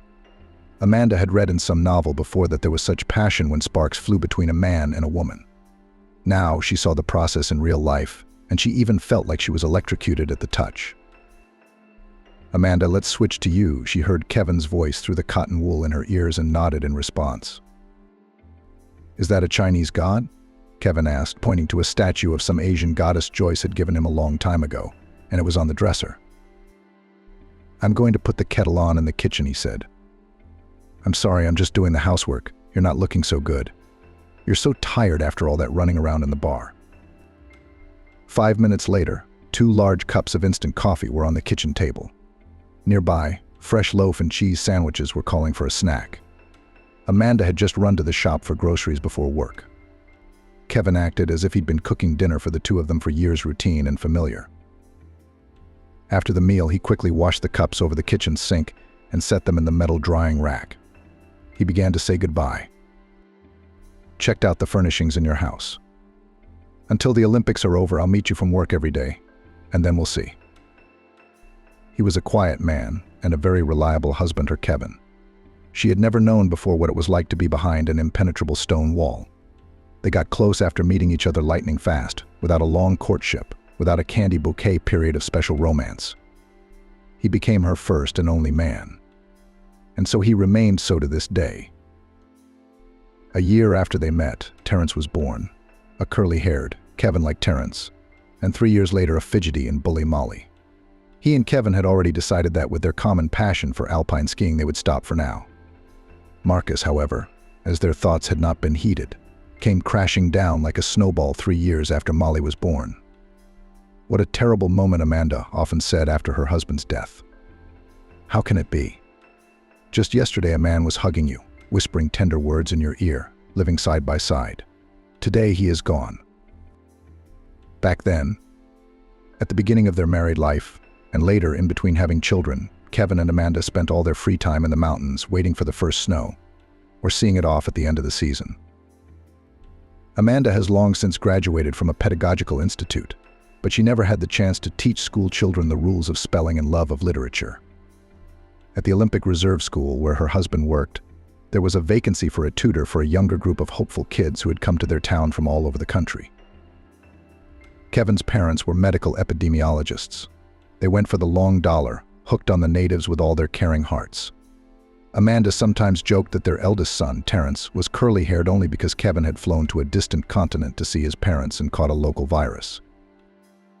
Molly was just like her mother Amanda, blonde, gray-eyed with an outwardly calm and peaceful disposition. A misleading impression. In fact, she was a collector of pranks, a lover of sharp situations and adventures. The youngest Molly started skiing like a stumbling block. People around her joked. That girl was already born with ski boots and poles in her hands. Amanda stroked the ski equipment on the mezzanine. Her eyes stung with tears again. How ornate everything had turned out then, a year ago. Marcus was born. She was back on maternity leave with him. There was a surprise, a big one, as Kevin laughed. They were walking with the pram in the park near the newsagents. Terence and Molly lingered. They liked the plastic toys in the window. The chatty saleswoman even stretched her head out of the window, admiring their friendly family. And then she went somewhere in the inner pockets and pulled out a slightly tattered lottery ticket. Young people, I've got a ticket here from the instant lottery. Just rub the strip and you'll see whether you've won or not. It's worth $100. Will you try your luck? Kevin and Amanda laughed. We don't believe in any of these lotteries. We'll buy a ticket from you. We'll bore you under the counter for a day to help you out. And these winnings are only shown in TV adverts to fool naive, ordinary people. We don't believe in such freebies. While they chatted with the newspaper and magazine saleswoman, Terence and Molly picked out a plastic toy each, both of them very pleased with their purchase. Noisily, they rushed forwards down Park Lane. Kevin told Marcus that he couldn't choose his present yet. It was an adult lottery. Let's wipe off the strip right here, Kevin suggested. Amanda picked up the top layer of paper with the edge of her fingernail. Faded blue numbers began to appear underneath. When she read what appeared on the piece of paper, she grinned and said only one word. Jokers. Airy. What's so funny about that? Kevin reacted instantly. We won $100 million. A million doesn't smell like a million, but a number with 6 O's looks extremely strange too, Amanda answered him. Terence and Molly had already returned to the kiosk, having run up and down the alley. The curious owner of the paper treasure peered out of the window. Have you got a cash win? Up to $100? I can give it to you right here on the spot. Yes, the number 100 is also on it, replied the bewildered Amanda. Only it's not just dollars, it's millions. Fuck you, the aunt said in surprise. I immediately thought that I should have erased the stripe on this seemingly expensive piece of paper with frayed edges. If the winnings are large, you'll have to go to the head office. In my memory, the largest sum of $25,000 was wiped off a ticket by a man. He came to me later and told me that he had been paid off. Excited by the unexpected situation, Kevin and Amanda, picking up the pram with Marcus and the older children, went home. There they took another look at the inscription on the ticket under a magnifying glass. There was no doubt about the numbers. A week later, the alpine ski enthusiasts convened a house council in Philadelphia. Amanda was appointed to preside. She had to say the last weighty word on what to spend the accidentally dropped and already safely received money. The woman thought for a while, and then she gave her verdict. Kevin, I love you very much. I'm saddened by the longing for snow-capped mountain peaks in your eyes. You've already been to a ski resort with your students this winter season. But I remember your dream to conquer the black slopes on Elbrus. You can't go further than green and blue slopes with your students. They are all beginners. Mostly, Kevin replied. A couple of rides on the red slopes in their spare time, and that's it. Adrenaline. You can't build a new passion with that. You've got a week off in a week. I won't be able to keep you company because of Marcus. Go to Elbrus with some of the guys who love skiing, Amanda suggested. At first, his wife's suggestion puzzled Kevin, but his favorite woman was right. After a serious injury 8 years ago, professional skiing in any kind of competitive sport was a thing of the past for him. At first, he was even thoroughly discouraged by the doctor's verdict. Later, he was found by the management of the Olympic Reserve School in his hometown with a proposal to switch to coaching. He still kept in close touch with his friends, the same fans of mountain slopes covered with a cap of fluffy snow. He worked with novice boys and girls in the training center. The pain from the effects of the injury was slowly wearing off. He dreamed of at least once riding on a real dashing track for extreme skiers. He was obsessed with black runs and high difficulty. Kevin was seen off on his trip by his family, then popped into the patisserie to buy their favorite cakes and have tea in the evening to celebrate the head of house's holiday. Kevin always gave so much time to his housemates that their joy for him was genuine. We should let the husband and dad go skiing once in a while too, Amanda considered. Then she vaguely remembered the day when she received a phone call from a ski base near Elbrus, people saying something in Caucasian. They did not speak English well. 4 days after Kevin and his friends arrived at the base, a group of young rich people from the golden elite of society showed up. The young people went to the ski slopes drunk. When the instructor announced the danger of avalanches, they only laughed in his face. We are not afraid of anything. We went to the track and will continue to go. Today we decided to try out your pro piste. We all have been skiing for years, and you are not our boss, they said to the elderly instructor guide, a Cabardinian with many years of experience, a former sportsman. Do you even know how many people have already died near the black ski track? How many people, as reckless as you, have ended up in the permafrost, where even the corpses cannot be retrieved later? If you happen to fall to the rocky bottom? And the weather promises to worsen, he shouted when he heard their statement. But nobody listened to the words of the experienced mountain old-timer. They passed around a flask of whiskey, patted each other on the shoulder, and piled out of the wooden log cabin into the street, Kevin told me later.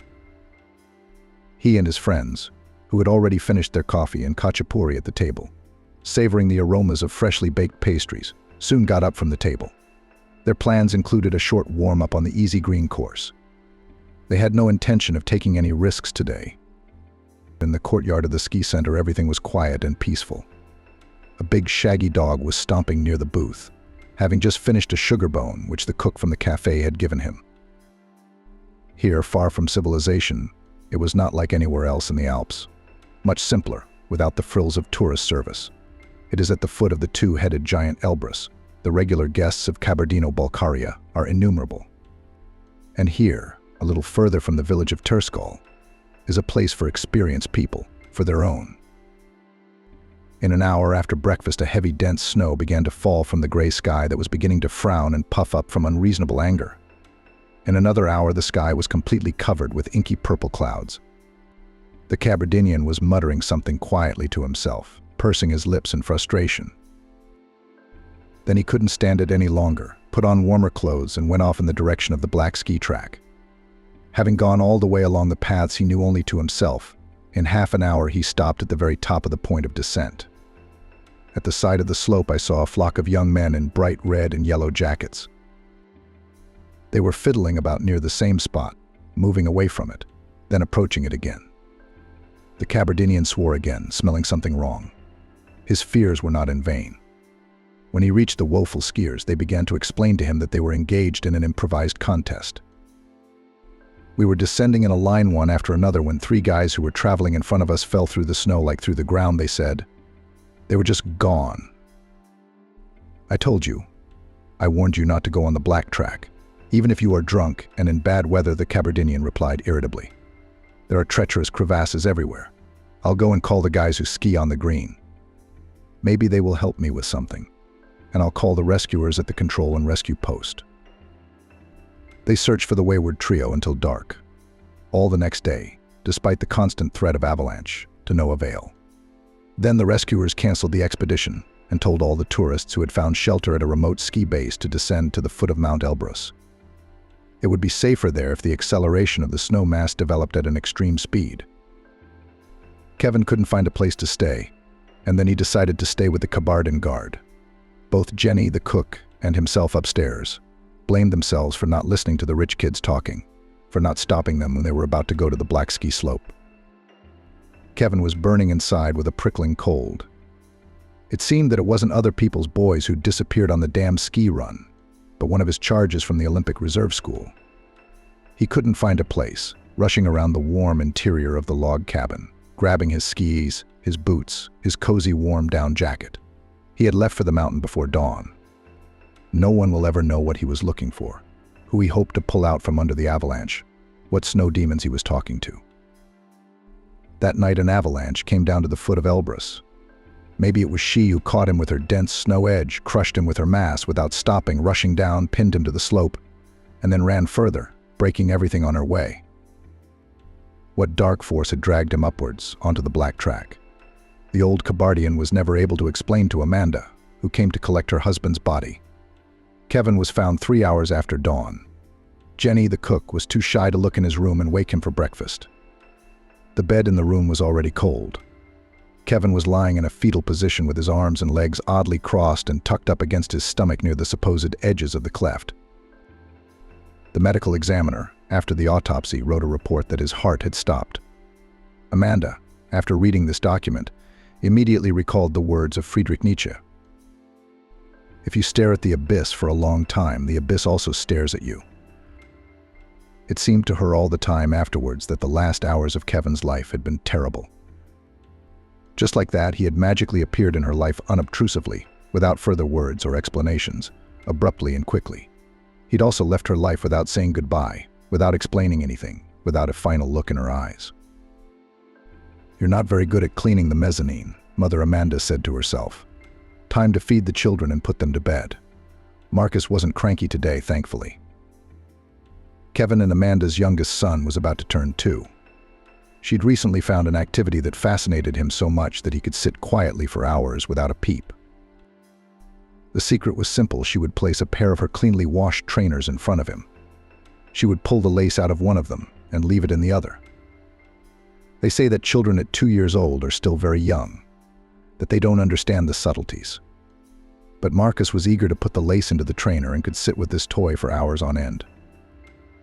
The most interesting thing was that, as a result of his diligence, the shoelace that had been inserted into the shoe by his hands looked much neater than the other shoelace that had not been inserted by him. Believe it or not. For the trio's dinner, Amanda fed pancakes with cottage cheese, tea with ice cream and jam. Amanda told everyone to brush their teeth before bed and head for bed. Parents, who had recently started first grade, and Molly, who was used to getting up early for kindergarten, were already accustomed to discipline. Marcus, the quiet one, only fell asleep after reading a story. Amanda had accustomed him to it herself. After that winnings almost unspent by Kevin, they lived on child allowances for the time being.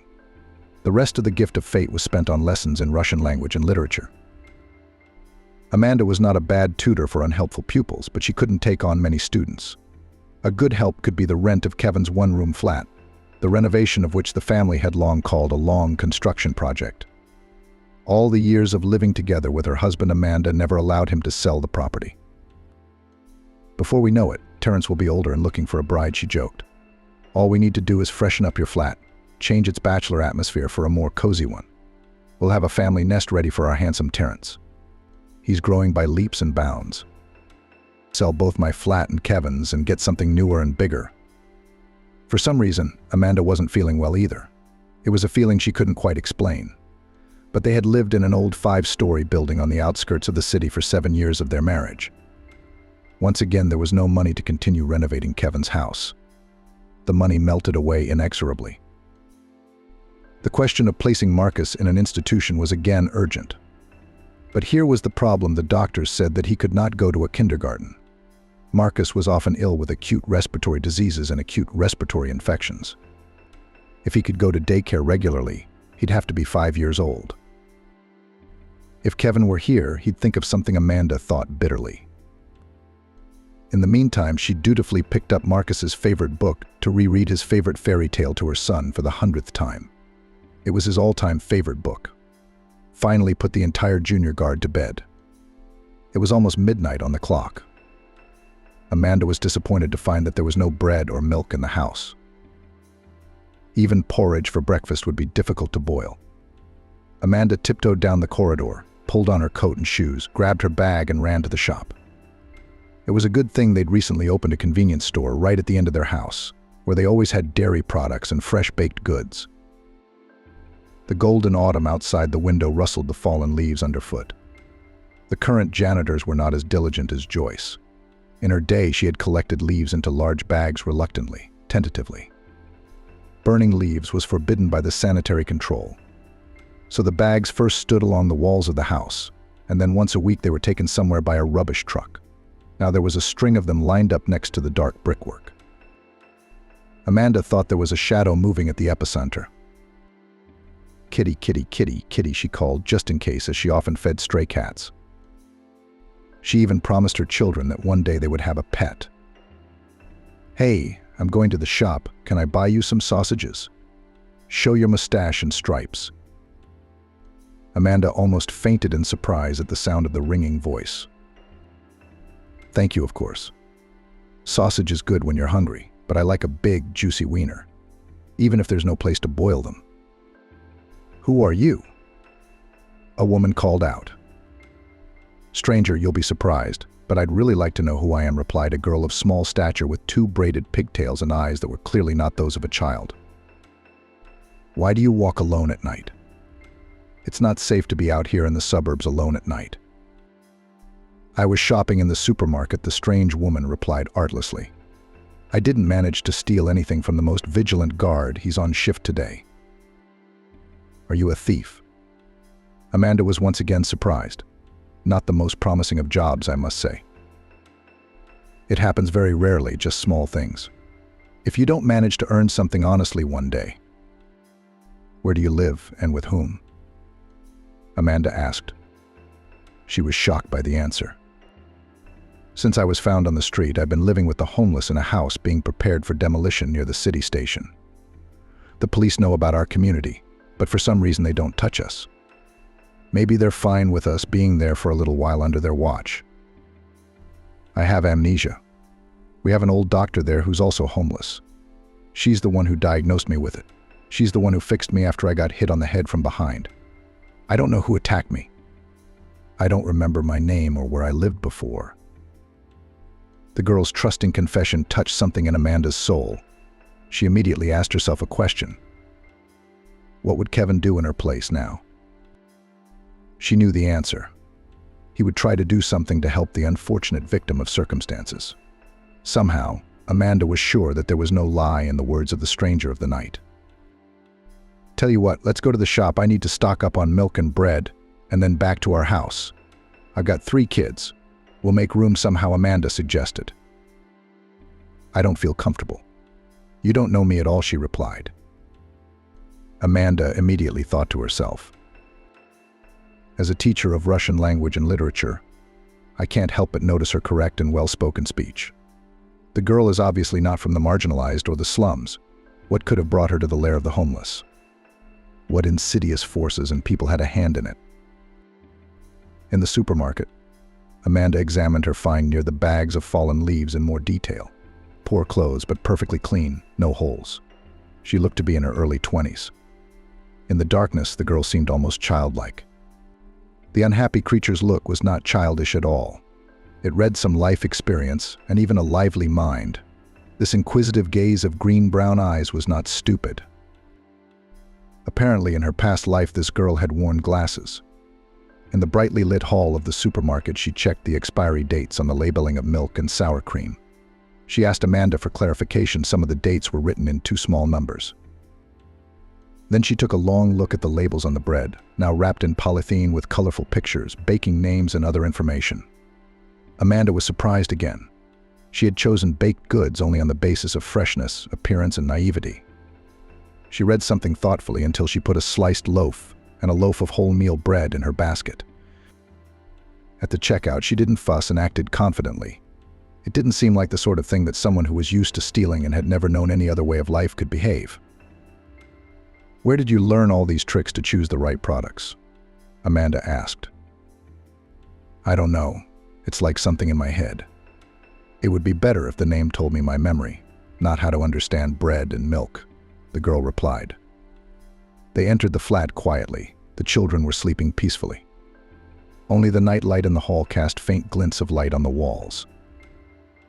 "They call me Agnes among the homeless, because I seem to be a foundling with that name.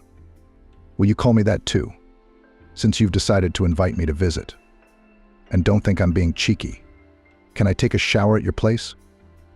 I've always felt uncomfortable washing in our half-barrack behind a screen. Fetch water from the pump around the corner, heated up on the electric cooker, for which we always get beaten up by the police. What's all this washing?" Amanda brought a large terry towel from the bedroom, gave me some pajamas from her stock, showed me how to use the gas heater. There was not a shadow of doubt in her mind that Agnes would want to steal something from them, take advantage of her trust and deceive her. After her shower, she went to the kitchen, where Amanda had already made her tea with milk and a sandwich with doctor's sausage, which her children loved so much. In the light of the orange lamp, the landlady changed her mind once more.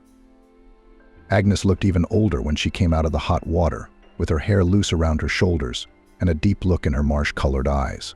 Sleep came to both of them.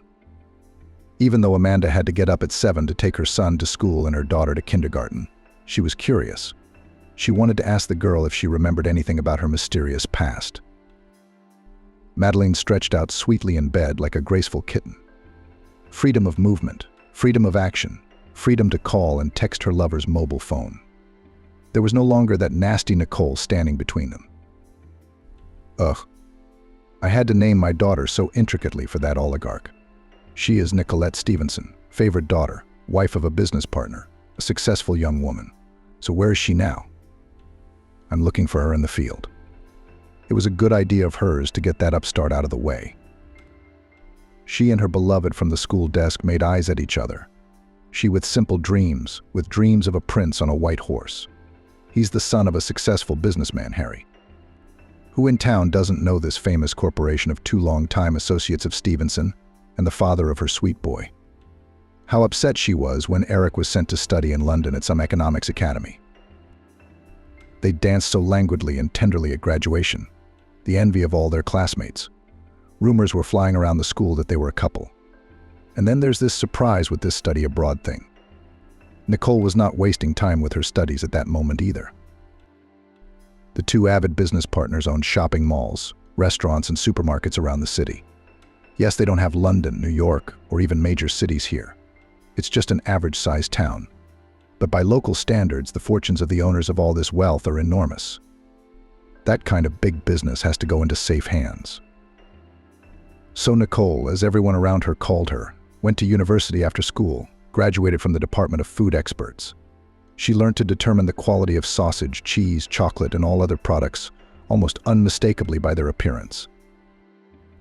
Eric returned from London a serious, thoughtful young man. Harry was already rubbing his hands together in anticipation that he would be able to hand over the business to his rightful heir in a little while. Stevenson, Nicole's father, was older than his age. Despite the opportunity to receive any treatment in the best clinics in the world, with health and physical capabilities increasingly gave up. In every possible way joined the business to his daughter, who turned out to be a clever and wise assistant. Once, when Eric was still studying in the UK, the 2 men had a serious conversation. Harry, mate, you and I have known each other for so many years. In fact, we trust each other. What would you think of my modest plans for my son and your daughter? It would make a handsome couple. We'd pool our capital for future grandchildren. Yes, Mr. Harry. Given the 17-year age difference, I never called my partner by name. I'll be glad to see our offspring work out to our mutual satisfaction. I think they'll get to know each other. They're not the first, they're not the last, they're the ones who seal the business with marital ties.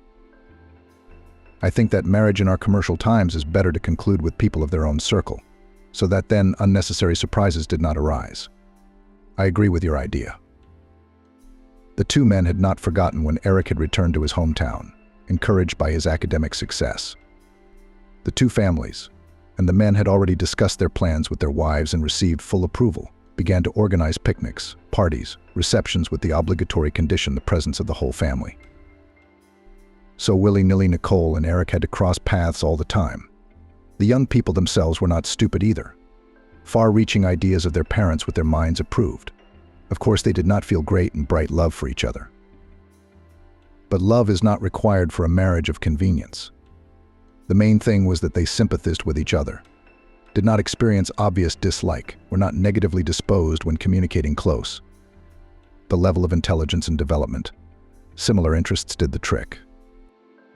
To begin with, they went to lunch a couple of times in a restaurant, to a fashion exhibition and a touring performance of the Capitol's theater.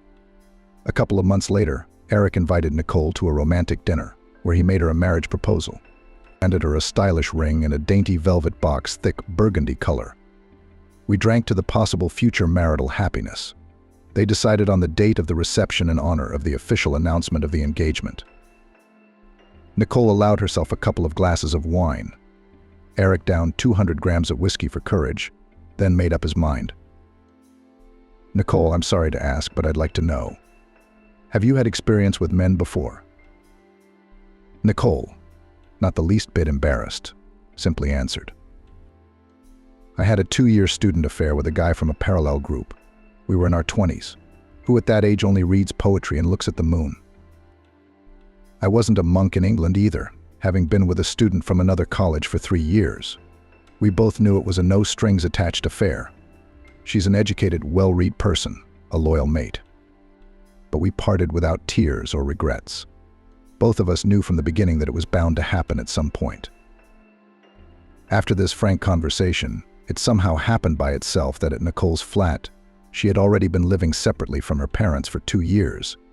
Eric looked into her eyes questioningly. Nicole nodded. Both understood without words. There was a whole life ahead of them. They had to see if they were right for each other. This night for the two of them didn't become something beyond the clouds, fabulously magical. Mutual sympathy, youth, easy interest helped. Nicole had thought at the time that it could be like that. What Eric thought, no one ever knew. But he wasn't particularly disappointed either. The reception in honor of the engagement of the two heirs took place. They were both the only children in the family. The reception was organized at the highest level in the finest country restaurant. Hundreds of guests, the glitter of diamonds and emeralds on the ladies, expensive suits and watches on their bow, representatives of the press of all stripes from the city multi-circulation to the tabloids. Madeline sat in the beauty parlor and was bored. The queue for hairstyling was still not coming up.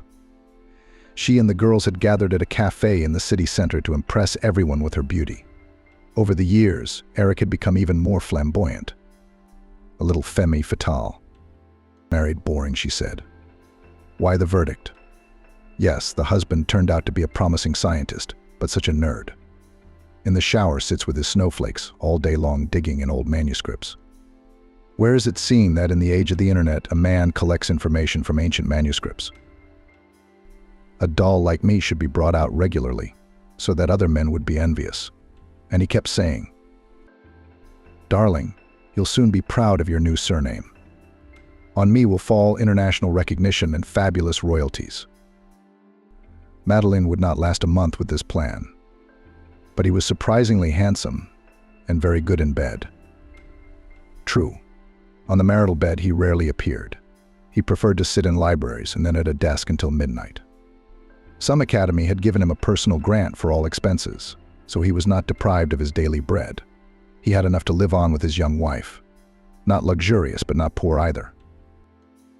Madeline dreamed of an endless and full-flowing stream of money, so that she could cling to it with greedy hands and lips when she wanted to drink wealth. To hold his material affirmations in her lap, her hands with long nails with a perfect manicure. She ran away from her scholarly husband as soon as she met a brash young entrepreneur at a hen party, socking away money left and right in a nightclub. Her husband had just rushed off to the library of a neighboring town. There's something interesting picked up for him, and there he stayed the night. She agreed to accompany the visiting businessman to his hotel room. The night went terribly, but she did not go home empty-handed after the meeting. Generous, inexperienced lover gave her such a sum for a couple of hours of dialogue which her husband did not give her for 6 months for expenses. Made it clear that the encounter was casual. There would be no sequel. Madeline thought hard. She needs to find the chosen one, so that as a man was not much worse than her current husband, and in the funds are not constrained and not greedy, would be happy to cherish the woman she loved. It would be better, undoubtedly, that she received the status of his lawful wife. But that would still have to be worked on thoroughly.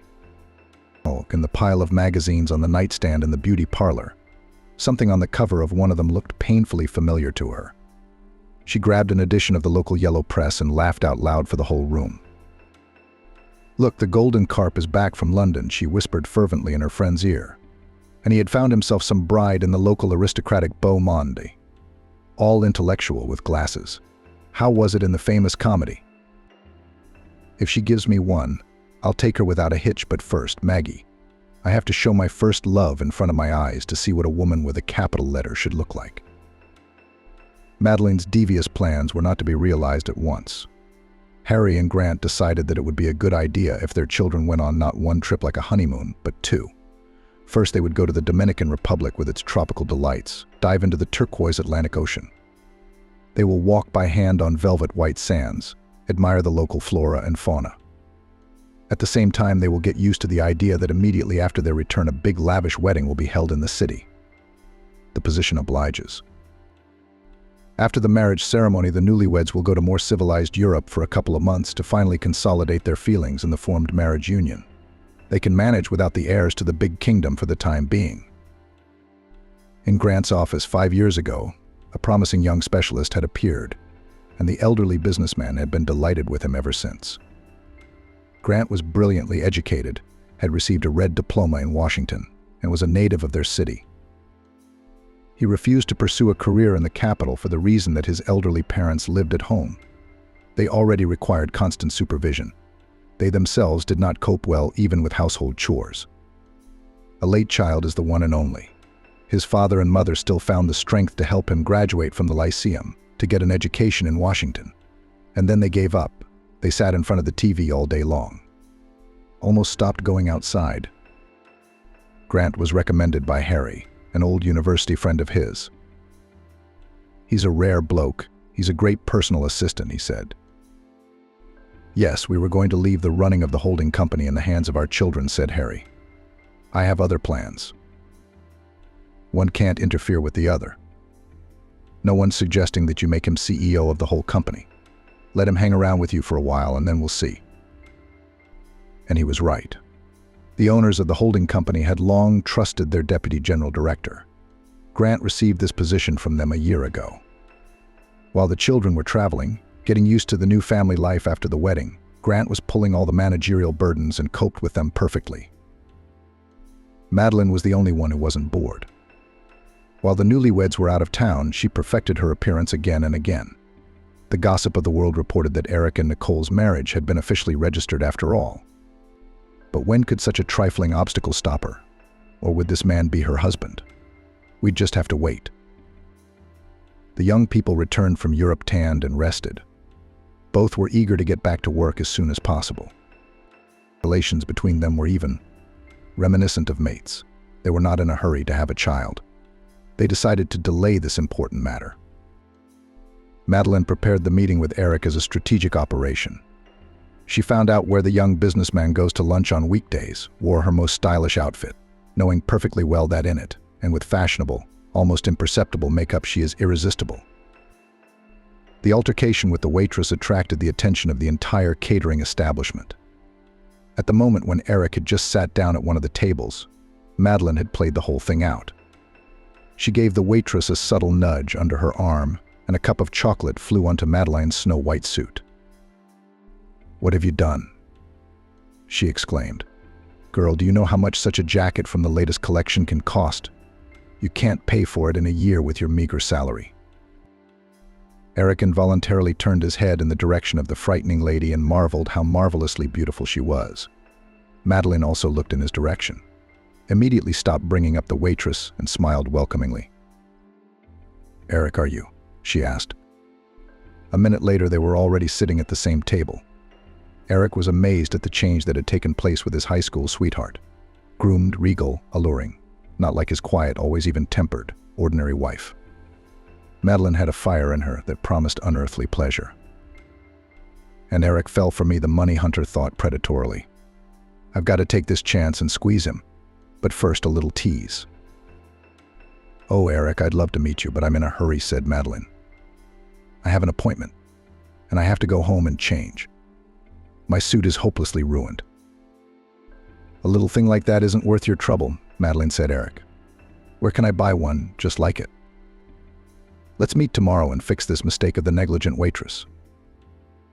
The golden carp has taken the bait, Madeline decided in no uncertain terms. Eric was also burning with impatience, waiting for the next meeting with Madeline. In Eric's soul, conscience didn't even squeak. Grant liked Harry's daughter, and now his son's wife. He couldn't help it. No, that definition would not even be correct. Was he in love, or was it her? Nicole had long ago and hopelessly. This young woman walked past him like he was nothing. A polite hello when she met him, and immediately forgot he existed.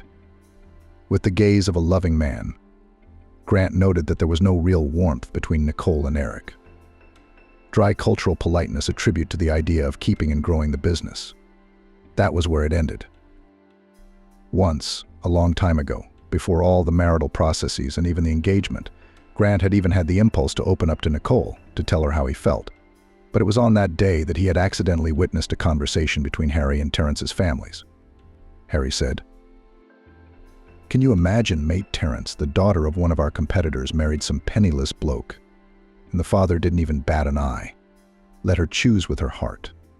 What kind of sincere feelings can there be in our business? I think that with such views on life, a solid business will never be built." Hearing this rant, Grant immediately changed his mind about something to say to Nicole. He loved her silently to himself, not paying attention to other girls. Although with his masculine appearance, the entire female cohort of the team cast explosive glances at him. Thank God, at least his heart's secret no one guessed. There was chatter that his heart was broken by some hottie from New York. Eric and Madeline were drowning in an ocean of unearthly passion. In fact, Madeline herself did not throw herself into the maelstrom of all these sentimental tricks. She had calculated everything. Eric never came to a date without an expensive gift.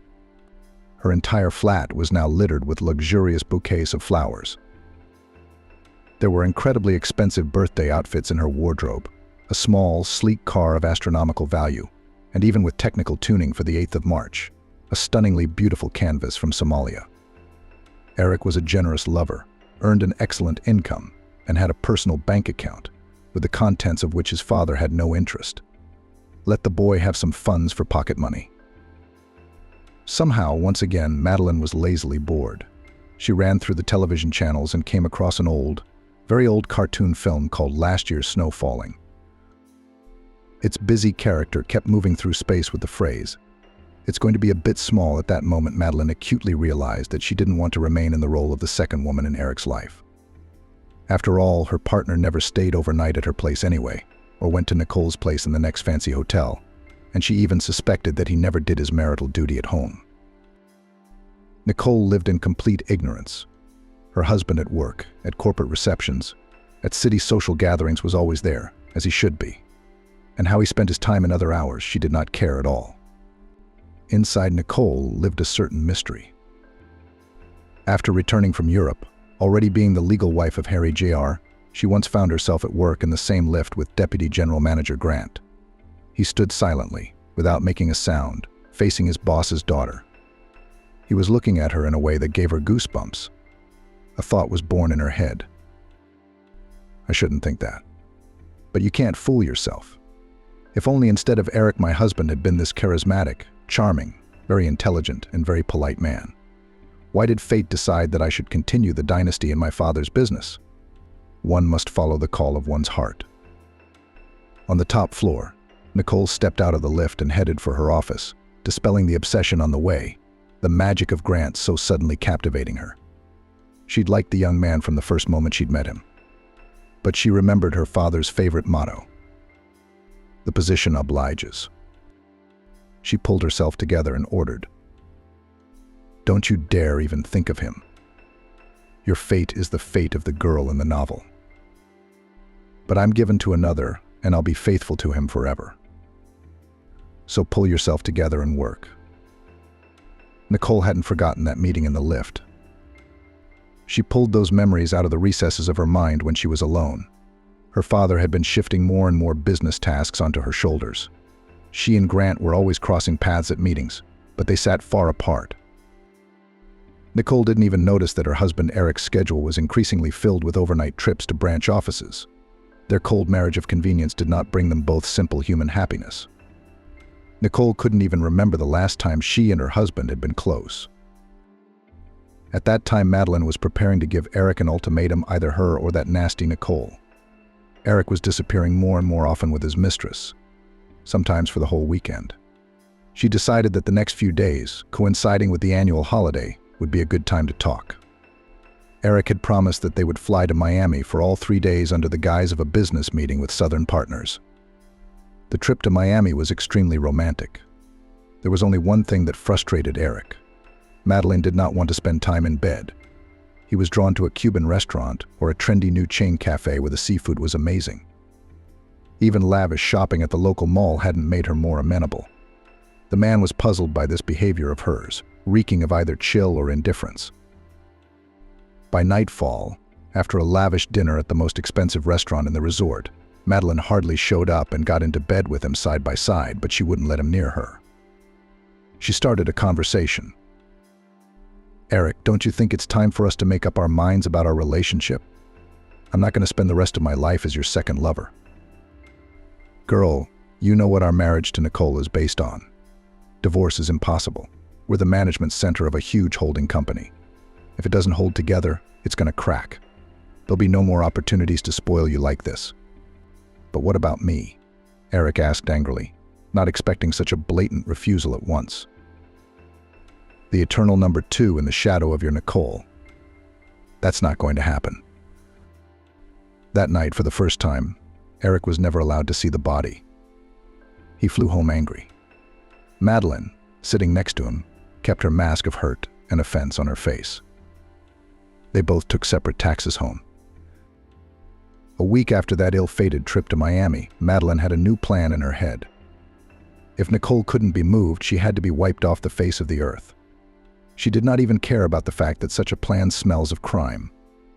Madeline was still in a furious rage. Eric decided to take time out and give his precious mistress time to calm down and accept his arguments wisely.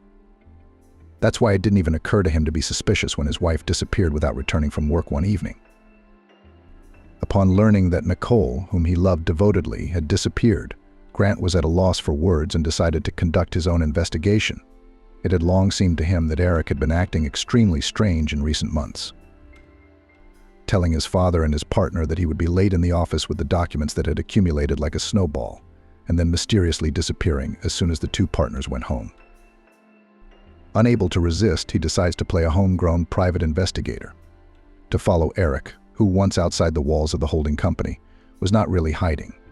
Grant learned about the fact that he had a mistress after a couple of days. Moreover, following the heir to the family turned into an obsession for Grant. He recorded the facts of Eric's adultery with pedantry and meticulousness, expensive spending on gifts, trips to restaurants, trips to country clubs, dates in secluded hotels. He was eager to build up a collection of pictures, and he'd taken plenty of shots of Eric and Madeline from different angles, and get all that dirt in front of their families. The only thing stopping him was that he didn't know the terms of the marriage. What was disconcerting was that Nicole remained completely unperturbed. Meeting her alone in the lift, he tried to understand her inner state. He even scolded himself later for keeping an eye on her, trying to see through her like an X-ray. She was absolutely as calm as usual. She did not resemble a woman suffering from her husband's treacherous betrayal. The last straw in Grant's patience with Eric's low behavior was Nicole's disappearance.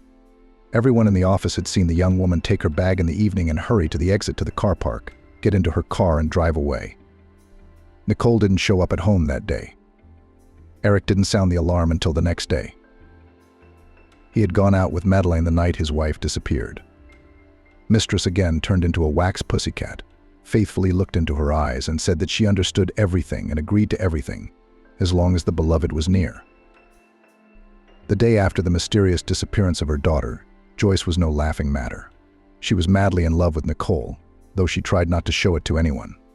The entire security team of the holding company had been alerted, and the police had joined in.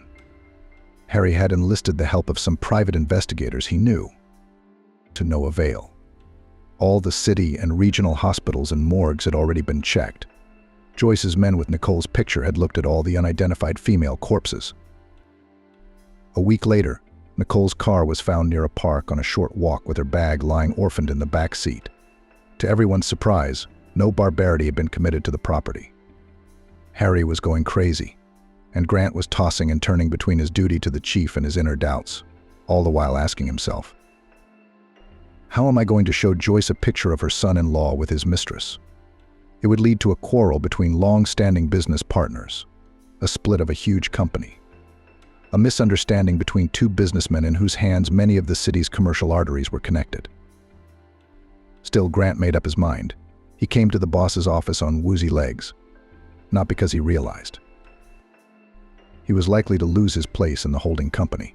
He didn't care as long as Nicole was found. As long as she was alive and well. He knocked firmly on the door. He saw at once that Joyce had lost a great deal of color in the last few days, the Earth's fifth complexion, the fallen, unhappy eyes. What do you want, Grant? I haven't much time for work at the moment, she said. I think you ought to see this, Mistress Joyce, Grant said. He fanning the table with all the pictures he'd taken of Eric's movements. The businesswoman took the dirt on her son-in-law on her hands and went through the photos one by one, becoming more gloomy than ever. I have a feeling that Nicole's disappearance has something to do with this woman, Grant added. Why were you guys doing all this snooping? Digging up your bosses, wanting to dig up something exclusive and ruin our reputation? I love your daughter, Mrs. Joyce. I wasn't digging and digging. I just want her to be happy. Eric's behavior had been suspicious to me for some time, so I rushed to find out what's going on. Can you fire me now? Why didn't you come to me earlier with all this nastiness? Nicole seemed very serene to me. I didn't see fit to disturb her peace. Joyce glared at Grant once more, then pressed the secretary's call button.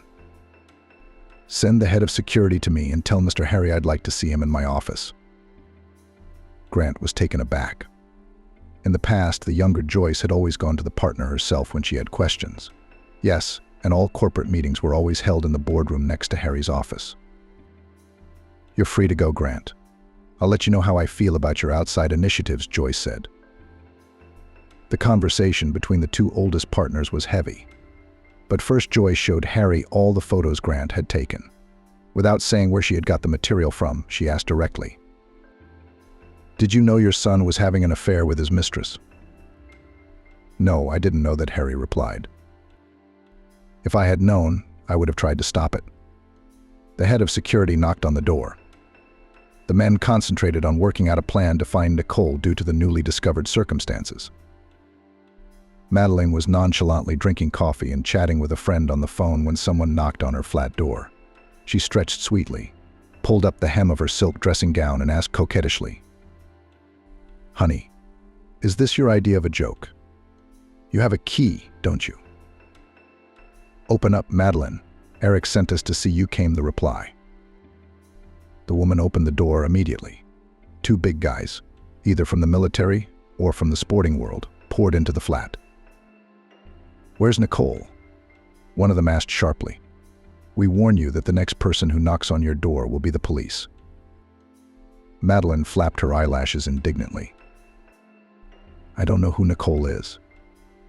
There must be some mistake. The second of the uninvited guests dumped photos on the coffee table in front of her. Will still prove that you had something to do with her disappearance. And then you'll be facing a much more serious criminal offense than you are now. In a moment, the beautiful Madeline, hiding her face in horror, turned into a pitiful semblance of a femme fatale. She hurried off in a confused hurry. I only asked the boys at the bar to scare her, and those idiots overdid it, hit her on the head from behind with something heavy. When I gave them the money for the work, they said they were confused, took her under their arms to the waiting room at the railway station and sat her on a free chair. She didn't lose consciousness after the injury, but she became lethargic and strange. They thought it would be a good thing and tried to disappear as quickly as possible. The bloke showed her the phone they'd recorded the conversation and her confession on. You'd better go to the police yourself, as a customer. If Nicole's father takes you in, things will be much worse, they said firmly. Further searches became easier. The security service of the holding company turned the whole station upside down and came to the lair of the bums. When they saw Agnes's photo, they told everything they knew without refusal. Yeah, they found one at the station, dragged her in. Rose's doctor nursed her back to health, treated her as best she could. Only she never remembered who she was. Then they all taught the new girl a trade, how not to disappear in the big city. Clothes were taken. Expensive ones were lost and sold at the clothing market. Watches and jewelry went there too. Agnes didn't have her phone with her. Apparently the people who hit her on the head took the expensive toy. A few days ago, she didn't return from a night out in the field where she used to work part-time. So, she was picking weighed fruit and vegetables in the back of supermarkets. It's a temp job. If you look decent, they can trust you. The entire security service of the holding company went to all the places where homeless people sometimes try to earn a little bit of honest money. In 2 places, Nicole was immediately recognized, and in one shop, the checkout lady said, I know this girl, she's always so polite and cultured. She often buys groceries from us. Sometimes she comes alone, sometimes with an older woman or with her younger brothers and sisters. The servicemen were surprised. Maybe it's not our Nicole. They all live in that 5-story building, but we can't name the flat. You can ask the grandmothers in the courtyard, the cashier told them. Amanda couldn't be happy that one dark autumn night she met Agnes in the courtyard. She was a golden assistant, clearly well-educated and well-read. She found an excellent rapport with the children, who listened to all her stories with their mouths open. Marcus was hugging Agnes by the side of her leg and would not let her go. Amanda could now safely leave the house to study with the students. The school year was gaining momentum, and many students were lagging behind in Russian language and literature. There was no shortage of clients. Amanda went to the supermarket to buy some cakes. They would have a sweet party tonight with Agnes and the children to watch some interesting film. The cashier at the exit looked at her strangely, as if she wanted to say something, but then remained silent. Amanda thought, my mascara must have smeared when I rubbed my eye with my fist. Well, the house is just around the corner. And there's a mirror. The drive to their entrance was blocked by a cortege of expensive cars. All elite foreign cars, big with shiny pearlescent sides. Men in strict suits, white shirts and ties stood near the cars. One of them was obviously very nervous. Grant was asking to ride with security to where Nicole was presumably now, so pitifully that the stern businessman McDowell's heart trembled. Go ahead. But to me they're without any tricks, he said. It had recently occurred to Harry that they had been wrong to strategize a marriage of convenience between the children of 2 high-ranking families. Eric, after his affair with Madeline had been discovered, had rushed to follow new trails, and lingered under the police station where his mistress was in custody. Grant, on the other hand, wouldn't go home until security brought new tidings to the chief in the evenings about how the search for Nicole was progressing. You can't command the heart to love. It's not subject to human will, he thought. Amanda walked up to her flat as if through a line, but stopped when she heard her neighbor Chloe's voice. Oh, there she is herself. Is it in her house now, the girl you're looking for? Is that who all those expensive Jeeps with tinted windows are after? I knew Agnes was a tricky girl, What an entourage. She turned to the men. I'll take one of you with me. You're going to scare the children with this team? Shall I go? The handsome man, who seemed to be the most nervous, stepped forward. The head of security grinned. Well, go on, Mr. Deputy General Manager. Maybe you'll be of more use. Agnes opened the door and saw a strange man behind Amanda. He rushed towards her, grabbed her in his arms. Oh my God, Nicole, are you alive? It's so good to see you. We all went crazy when you disappeared. A click in my head, a brief flash, a silver lift with a stylish design.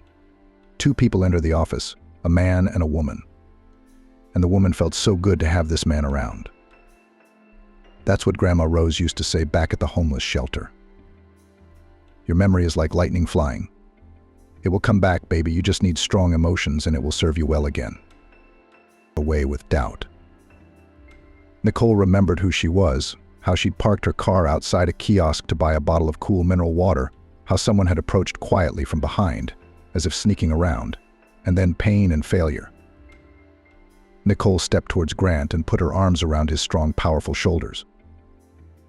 It's good to see you too, Grant. It's really good to see you. Since the mysterious story of Nicole's disappearance, there have been abrupt changes in the city's richest holding company.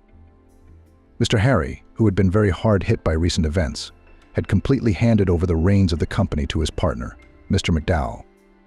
He even sold his shareholding to him. They say it's undervalued, as compensation for moral hazard. The rich don't get it. Harry's son, Eric, lives in a town near the penal colony where his mistress Madeline is serving time. He started drinking. Recently, he was even seen in the company of two local celebrity alcoholics, Henry and Alex. Madeline herself does not react to the exploits of her lover. She is having an affair with one of the zone workers. Why does she need Eric? Now it is necessary to look for a more favorable option for themselves. McDowell did his best for his daughter. Madeline's going to be in the penitentiary for another 6 years. Her lawyer hinted she might not even be eligible for parole.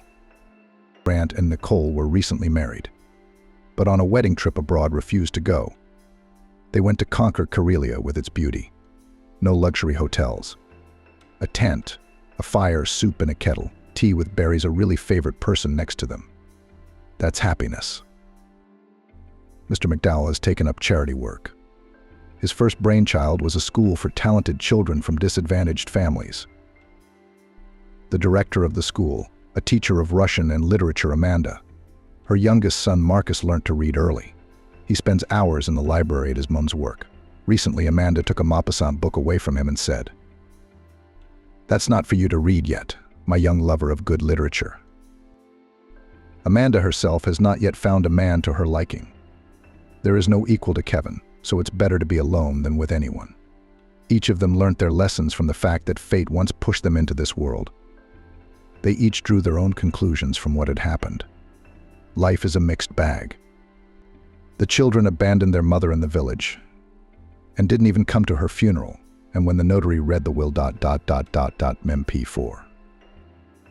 Samantha was annoyed. There was a session coming up, a lot of tales to catch up on. I have to pass, I don't have a penny to spare. And then there's this funeral. Mother's neighbor Auntie Annie called and said the funeral's in a day. That's round-trip tickets and probably organizing costs. If John or Stella haven't taken over. I wonder if they already know, but to write to her brother or sister pride wouldn't allow it. Samantha decided not to go, not to spend, not to see the faces of relatives with their sneers and claims. She was studying anyway, so she had nothing to do there. She'll come later and sit on the grave. There was no regret or longing on Samantha's face, rather irritation with a hint of sadness at the shaky way of life. Relationships with her mother. Older brother and sister had been difficult all her life. Her mother molded her into a pretty girl, forbade her to go out and do what she liked. She forced her to learn lessons, help around the house, iron her school uniform from the evening. The forbidden fruit only beckoned more. She slapped her stubborn daughter for her first cigarette, took away her phone when she saw Samantha kissing a boy at the gate. Her brother called her the naughty one from kindergarten. Her sister rolled her eyes and clucked her tongue. Eventually, at the age of 16, Samantha had another fight with her mother over a bow, snapped and left home. She lived with a guy, finished school, then left with him 500 kilometers away to a big city. She worked for a long time, survived the breakup, but saved up for education. And only at the age of 23 she finally entered a university, when she realized the value and necessity of a diploma and education. The girl did not maintain relations with any of her relatives. She had enough friends and colleagues. Rumors, of course, came, what and how, but Samantha did not look for them purposefully. Why? To be told she was a slacker. No, now Samantha was not willing to sacrifice even a fraction of what she had worked hard and long for. She was studying, working, and in the midst of all that, it was unrealistic to find time for a trip. And she didn't want to be honest. They'll sort it out without me, the girl decided, and pushed the outline closer. Stella's mother had failed to mold a decent girl.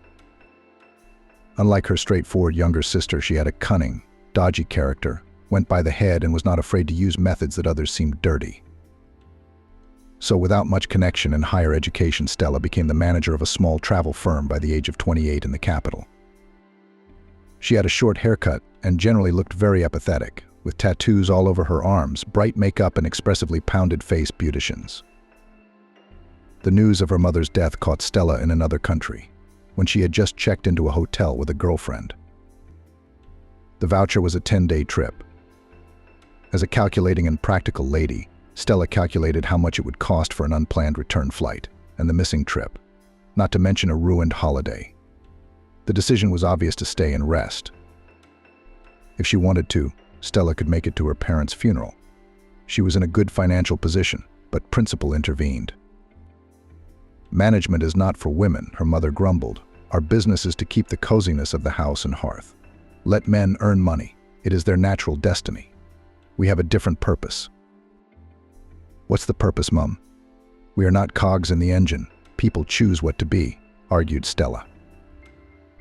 "It won't do any good if you go against nature." Her mother was unsteady. "You've already gone, you've drawn pictures, and it's time to think about your family." Stella rolled her eyes in her favorite manner and snorted. "Our song is good, start again," it's called. Talking about family, husband, and children had caused her gag reflexes since she was in transition. Her mother's old believers pissed her off more than anything else. The inculcation of humility and norms of domostroy ended with the girl doing the opposite. Dress, cut with scissors, dressed in jeans and aggressive rocker outfits. Instead of boiling borscht, Stella chose sketches of future tattoos, and instead of romances for the sake of bouquets and sitting under the moon, she looked for profitable acquaintances. She knew that she wanted to lead, to decide, and to get out of this box of traditional values, where her mother stubbornly shoved her. Of course, by the age of 28, her dream had come true. A chain of useful connections led her to the owner of a travel agency. There Stella promptly got a job, then twisted romance with a man and made it so that he re-registered the business on her. Behind left a broken life of the ex-wife, a pile of fired unwanted female employees, and a pile of gossip. But the ambitious girl did not care. Winners are not judged, as they say. Stella combined management, partying, and constant traveling. Not even cacti could survive at home, let alone husbands, children, and dogs. Self-sufficient, selfish Stella loved unrequited only herself and did not want to sputter on anyone else. That's why she quickly got rid of the suitor, pulling off his business, very clean from a legal point of view. In this succession, Stella went to her mother's house once a year, or even less often. She was sick and bored at her parents' house, with no one to manage her. John himself could make a horde of vocational school students stand at attention when his visits overlapped with Stella's, and Samantha ran away with her boyfriend. That left arguments with his mother, where there was nothing new from year to year. To make matters worse, Megan began to drink and complain about her health. And Stella wanted to get out of her father's house as soon as possible, so as not to cross paths and not to listen to the old woman's complaints. Her brother will sort it out himself. He is a man, and he is the eldest, decided the apathetic head of the travel agency about the news. She should have been there a long time ago. God forgive her, she thought a little later, but didn't say it out loud so her girlfriend wouldn't hear. If Megan was trying to make real women out of her daughters, She was trying to raise a real man in her son, but again it had turned out to be a mess. John, from a small age, was forced almost everywhere to solve his problems by himself, to stand up for himself and not to roar. If Stella and Samantha were nurtured by their mother with standard feminine instructions, she demanded from her son steadfastness, firmness of character, stubbornness, and determination. In the end, it paid off. John was indeed the leader of the class, the head of the class and the first in his studies. But in the shadow of achievements hid a callous heart despotism, narcissism, indifference to other people's problems. He could make caustic jokes about ugly classmates who secretly counted on his interested gaze. He could bark at his sisters and his mother herself. Samantha spent her childhood hiding from her brother in corners when he came home in a bad mood. John did not understand other people's tears because of a bad grade or worldly injustice. After school, the guy went into the army and decided to become a military man for good. For status and benefits, he married a shy girl from the countryside, made a child, and by the age of 33 moved with his family to the Baltic coast. We could only guess what was going on at home because his wife did not dare to say a word against him. Only a shadow in a dress looked out from behind her husband's back. The fool was clear that he was walking from his wife and generally feels his complete power and impunity. John came home mostly because of some paperwork issues. He knew that his mother began to be friends with the bottle, but limited himself to rare duty calls and money transfers with the words, "Here, go to the doctor." Stella, he thought of her as a boy baby and almost a fallen woman. Samantha was an outright fool and a loser. He always made an example of himself to them, without listening to any arguments. As a result, when all of them were almost separated, communication was reduced first to dry hello in the walls of the house, then to short texts on holidays, and later and completely hushed. And everyone was happy with everything. The neighbor's call came over breakfast. John listened to the news with a stone face. He pondered what to do.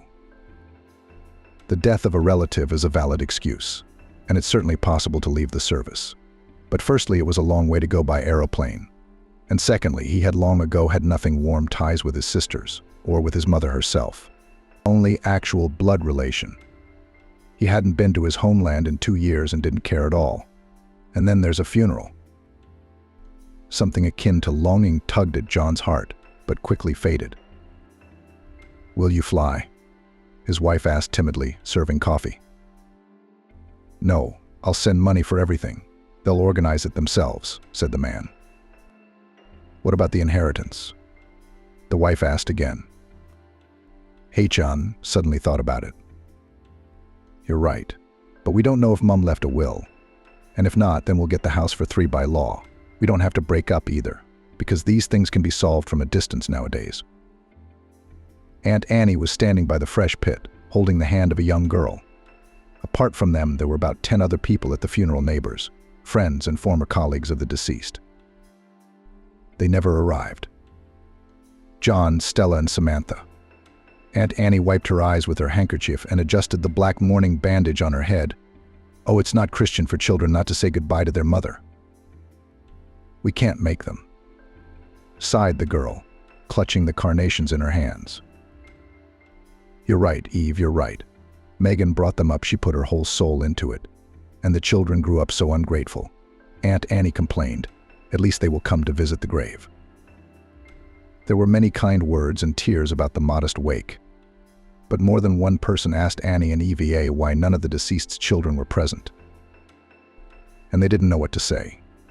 After all, they all personally called, or rather Eva knew, but she was too reverent to Megan in life, and too respectful of her memory after her death to explain to each questioner what was the matter. "What are you crying for? Pray tell." Megan looked seriously at her son's red face. The boy was rubbing his eyes with his fist and pointing at the sandpit where another boy, Nick, a young bully, was having fun with his blue brand-new toy truck. "He hit you and you're crying? You have to be a man." Megan reprimanded her son. "Otherwise you'll always be like this. You'll always be a crybaby." John stopped, sobbed, and looked at the offender. "Don't hit him first, but if you get hit, hit him back," Mom instructed him. "And don't give yours back unless he asks for it first and says please." John sat down on the bench and frowned. his 6-year-old brain digesting his mother's words. Olga watched the child but did not hurry to return her son's toy. After a couple of minutes, John got up, walked to the sandbox. "Give back my car, please," he asked the offender. Instead of answering, the bully threw sand at John. At the same moment, the boy jumped on Nick and hit him hard on the back of the head with a plastic spatula. Soon a siren sounded again from the sandbox, but from a different source. A battered John in dirty shorts was proudly carrying the blue lorry home. That day he realized something. That brute force works better than the word please. At the time, his father was still living with them and was also doing his part in raising their first child. He forbade his son to impose female duties and chores on him.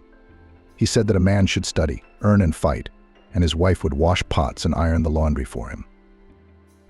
As a result, the boy did not know how to make a bed or fry eggs at the age of 9, but he quickly realized his superiority over girls, and with this position entered adulthood.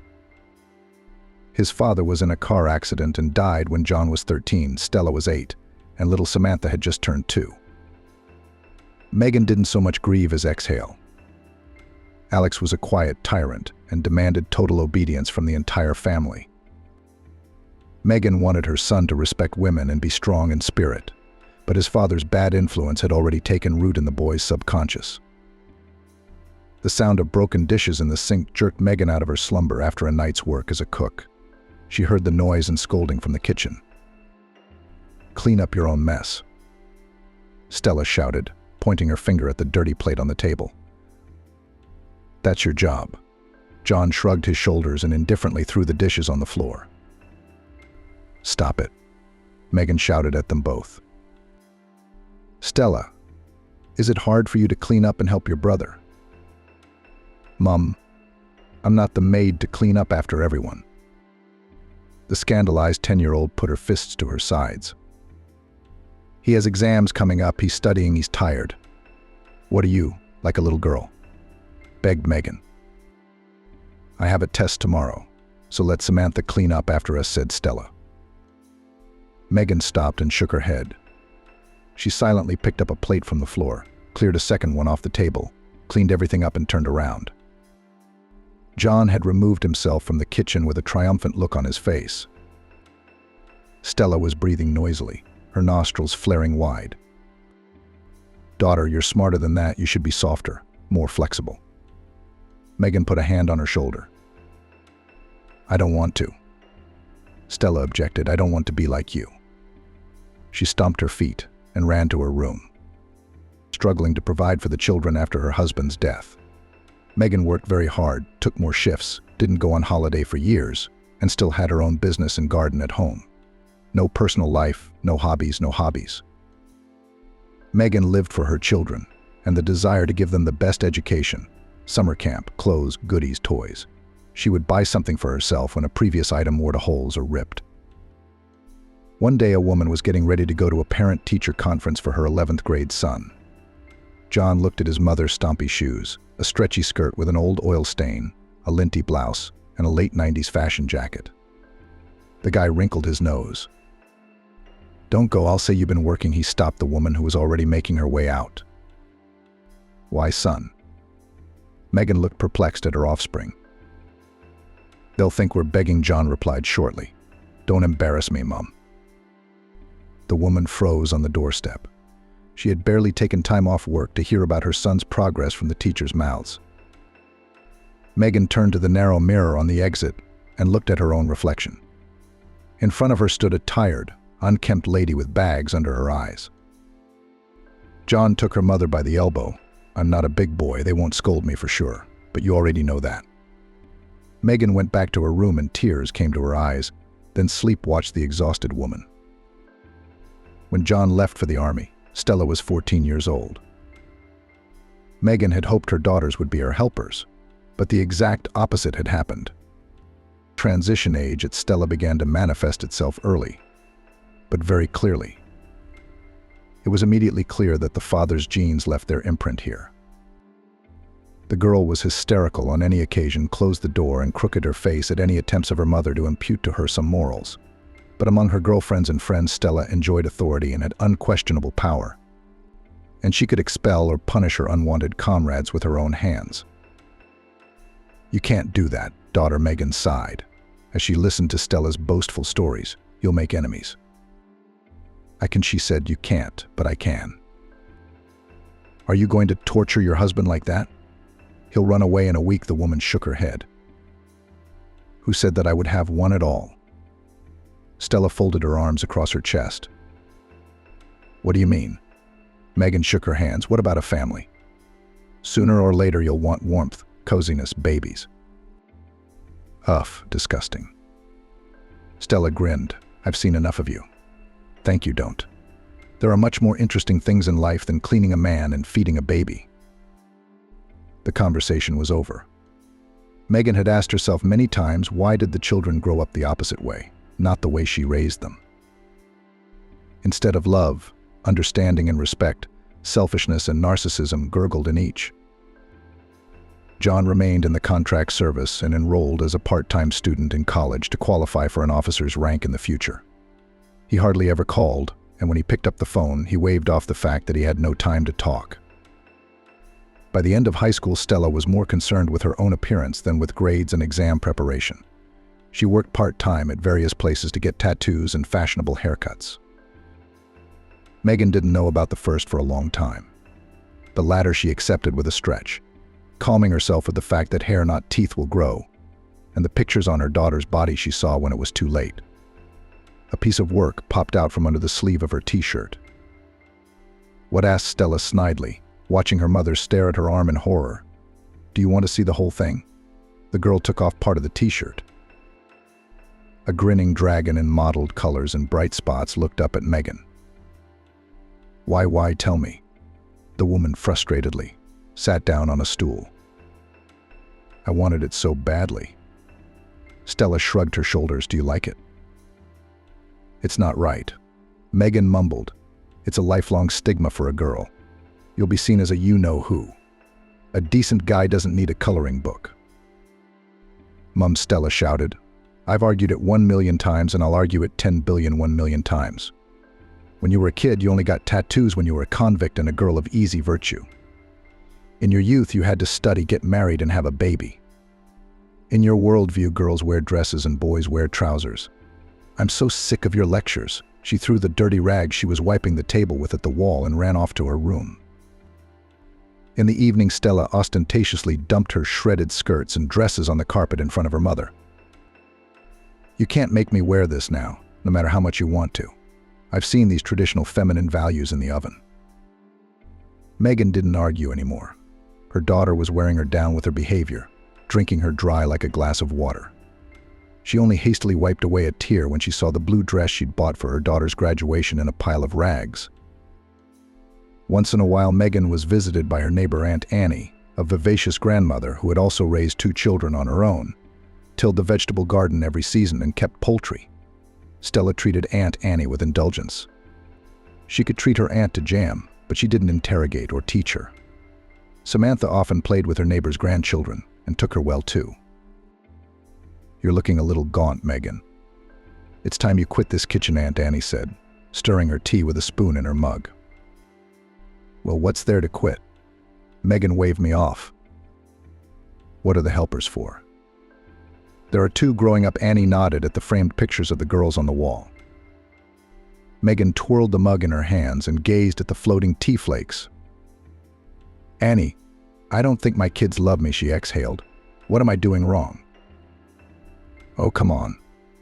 Aunt Annie waved her hands. "All children love their parents, and so do yours. You do so much for them." "That's what I'm saying." Megan nodded.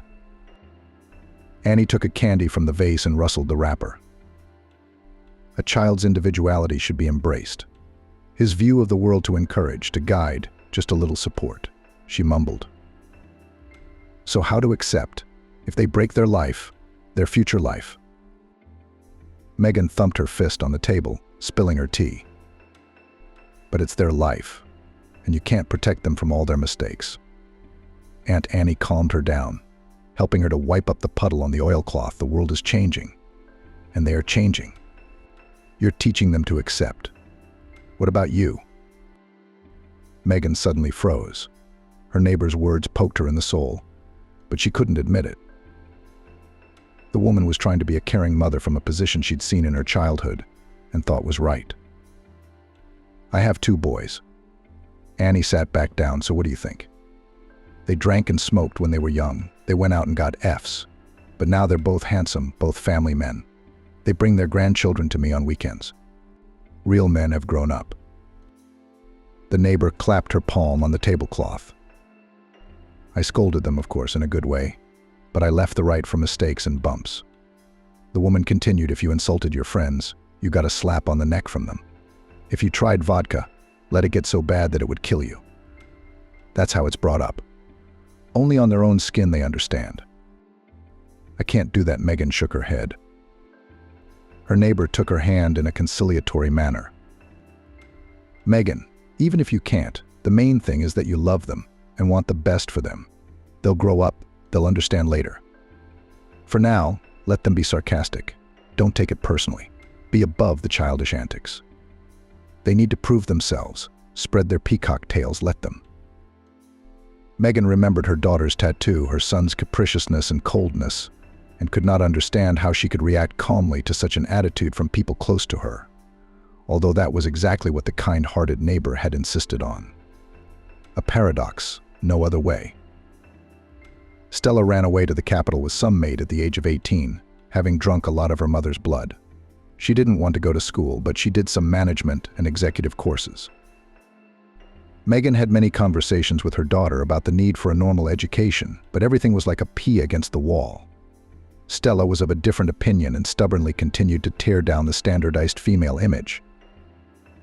Samantha was growing up too, and at first Megan thought she was a sweet and docile child.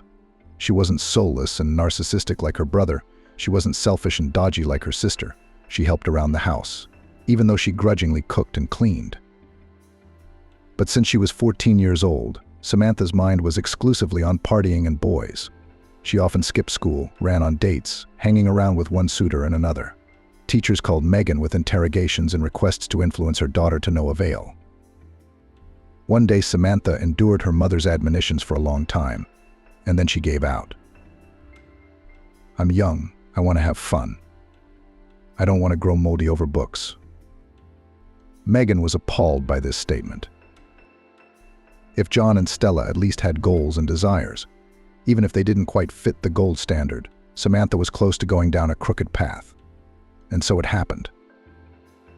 One day Megan found her daughter's packet of cigarettes in a secret jacket pocket. So she burst into her room and yanked Samantha right out from under the covers, sleepy. You're smoking. Megan yelled at her. I don't need an ashtray in my house. She grabbed the strap from her bag off the chair and slapped it across her defensive daughter's back. Megan had never hit a child, except for a little spanking when she was a kid, but here it was as if she'd snapped. It was as if in that blow she had unleashed all her anger for the 3 of them on one. Afterwards, Megan repeatedly blamed herself for the outburst, and her son's words, Samantha is a naughty skirt, came to mind. Then Samantha did not speak to her for 4 days. She didn't stop smoking, but she hid it better, out of spite. She also stopped doing things around the house, also out of spite. She had a tomboy, an 11th grader, and the kind of handsome guy that drives girls under 20 crazy. Samantha was no exception and went head over heels in love. Christian's schooling was lousy, but he secretly drove her around in his dad's car at night. He taught her how to pour beer without foam, and always told her about some shady dealings with the boys. Samantha was impressed and dreamed of running away with her lover to the end of the world. So in the evening, her mother caught them kissing under the cherry tree at home when she returned from work. Megan knew Christian and his family well, rarely earning a living anywhere. Father a lover of the collar, mother a gossip. Samantha was elbowed right out of her beau's arms. Mum, why do you always get on my nerves, she said. You should be studying, not cuddling in corners with this guy, Megan said angrily. I'll take care of it myself. You haven't lived your life, let others live theirs. Will you sort it out if you become a whoremonger? Megan felt her voice breaking into a croak and her face burning with anger and helplessness. How could anyone accept such a thing? How could anyone knowingly accept the desecration of their own child's life? Megan didn't understand. Samantha wanted to say something but froze. The scandal ended when Megan didn't find her daughter's things at home the next evening. She called her, texted her, asked her to come back, begged her to come to her senses. But Samantha said briefly that now she lives on her own and does not need her mother, who considers her a walking wench. So the woman was left alone in the big house. And the other will say, live happily ever after. The offspring are off her back, but not Megan, no matter how the kids treated her. And coming to empty rooms was harder. She called both John and Stella, but they didn't like to talk long, saying they were busy. They came rarely and not for long. Aunt Annie came in frequently and did something to brighten the loneliness of her mother. Megan even got a cat to keep her from being bored, but she could only listen and meow back. Soon the long hours on her feet and the age of 55 made themselves felt. At the examination, the woman was informed about a whole bunch of problems: varicose veins, cardiovascular disease, joints. Gradually, Megan herself did not notice how she began to befriend the bottle to brighten the loneliness and drown out sad thoughts.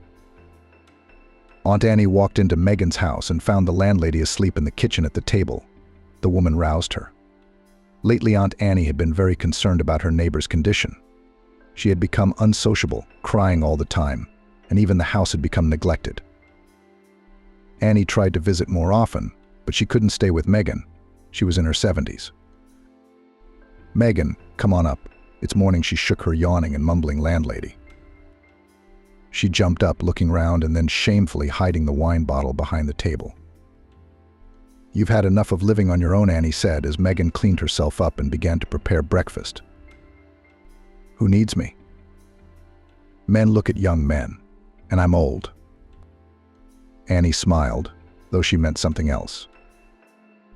"Men, it's a matter of time," said the neighbor, "and I think that you need an assistant and company." "My helpers are gone," Megan sighed, setting down her cocoa. "You're just rushing off the beaten path again." Aunt Annie scolded the woman. "I have an idea how to help you, so you can have more fun without this happening." She kicked an empty bottle under the table. One of Annie's sons often supplied orphanages with goods and other help from concerned compatriots. Orphans on reaching adulthood were supposed to be given flats under a state program, but in practice some waited years for them, and some didn't get them at all, but they had to live somewhere. "There's a girl there, EVA, she was pretty, but she didn't get a flat and had a baby when she was 19.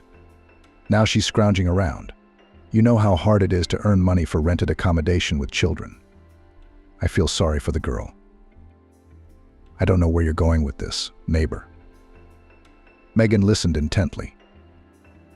"I'm saying that you should take her in and help her with the household, and it won't be boring. And you'll do a good deed. You won't work forever. You'll be cooking soup and borscht in this canteen. And I'd get Ivotchka a nanny at the kindergarten through my old connections," Annie finished. Megan frowned. She didn't like the prospect of letting a stranger with a baby into her house. But then again, Annie was right. She was already going crazy with loneliness. It couldn't get any worse. "Could you vouch for her?" Megan asked her neighbor.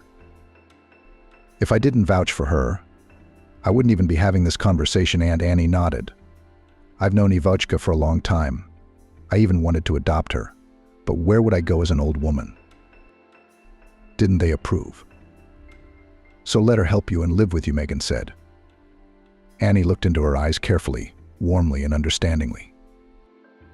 "Megan, I'd take it, but you need it more." "I can see that." Stella looked irritably at the mud on her new shoes. The mud of her hometown, where she'd fallen into when she'd got out of the taxi. "Home, sweet home," she muttered through gritted teeth. Stella wasn't going to be here long, and the next day she already had a plane to the capital, so she stayed in a hotel. She was preparing herself morally for the meeting with her relatives, her older brother and younger sister. After all, for the first time in many years, they all had to gather together in the notary's office for the announcement of her mother's closed will. The news of it came as a great surprise. Stella had assumed that the house would go to the three of them in equal shares according to the law of inheritance, but not so. The girl was tormented by a bad feeling. The call with the news again took her by surprise when she returned from holiday. Now there was no way to get out of it. Who knows what the shifting on correctness maman scribbled in the will, and the very fact of its existence was a surprise in the midst of troubles. There was nothing to do. I had to board the aircraft again. Not to leave all her mother's possessions to her relatives, to a crazy soldier and a naughty skirt. Stella even thought over in her head how she could competently take away their parts of inheritance from her brother and sister. She even called the lawyers she knew, who were frequent visitors in her travel agency, but they only shrugged their shoulders, saying that a closed will is a cat in a bag, and therefore some schemes can be proposed only after its announcement. The notary's office was not far from the center, and near the entrance, Stella noticed a familiar figure with an army uniform. She snorted quietly and prepared to greet her brother. "Hi, you're still the same," she said as she approached him. "Hi, I can't say the same for you." John glared at his sister. He didn't like her haircut, or the tattoos that peeked through her translucent blouse on both arms, or the lemon-colored stiletto heels and red trousers. Stella appreciated the look and rolled her eyes, but quickly regained her neutral expression. They exchanged short phrases about life, weather, and nature, and waited for the last participant of the meeting. Surprisingly, there was almost no longing or sadness in the words of these people, only a poorly disguised irritation at the need to disrupt the usual way of life.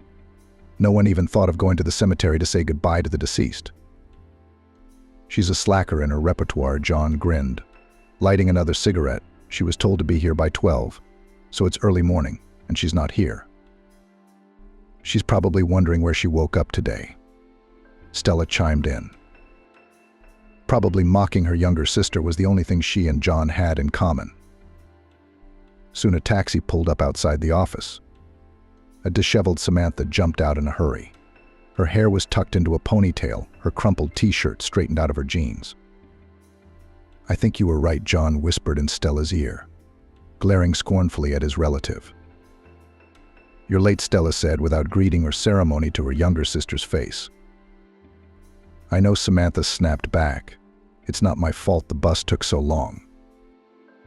Stella rolled her eyes again and pushed her fringes aside. "You'll make it up to me later," John said sarcastically as he pulled open the door. "We have more important things to do right now."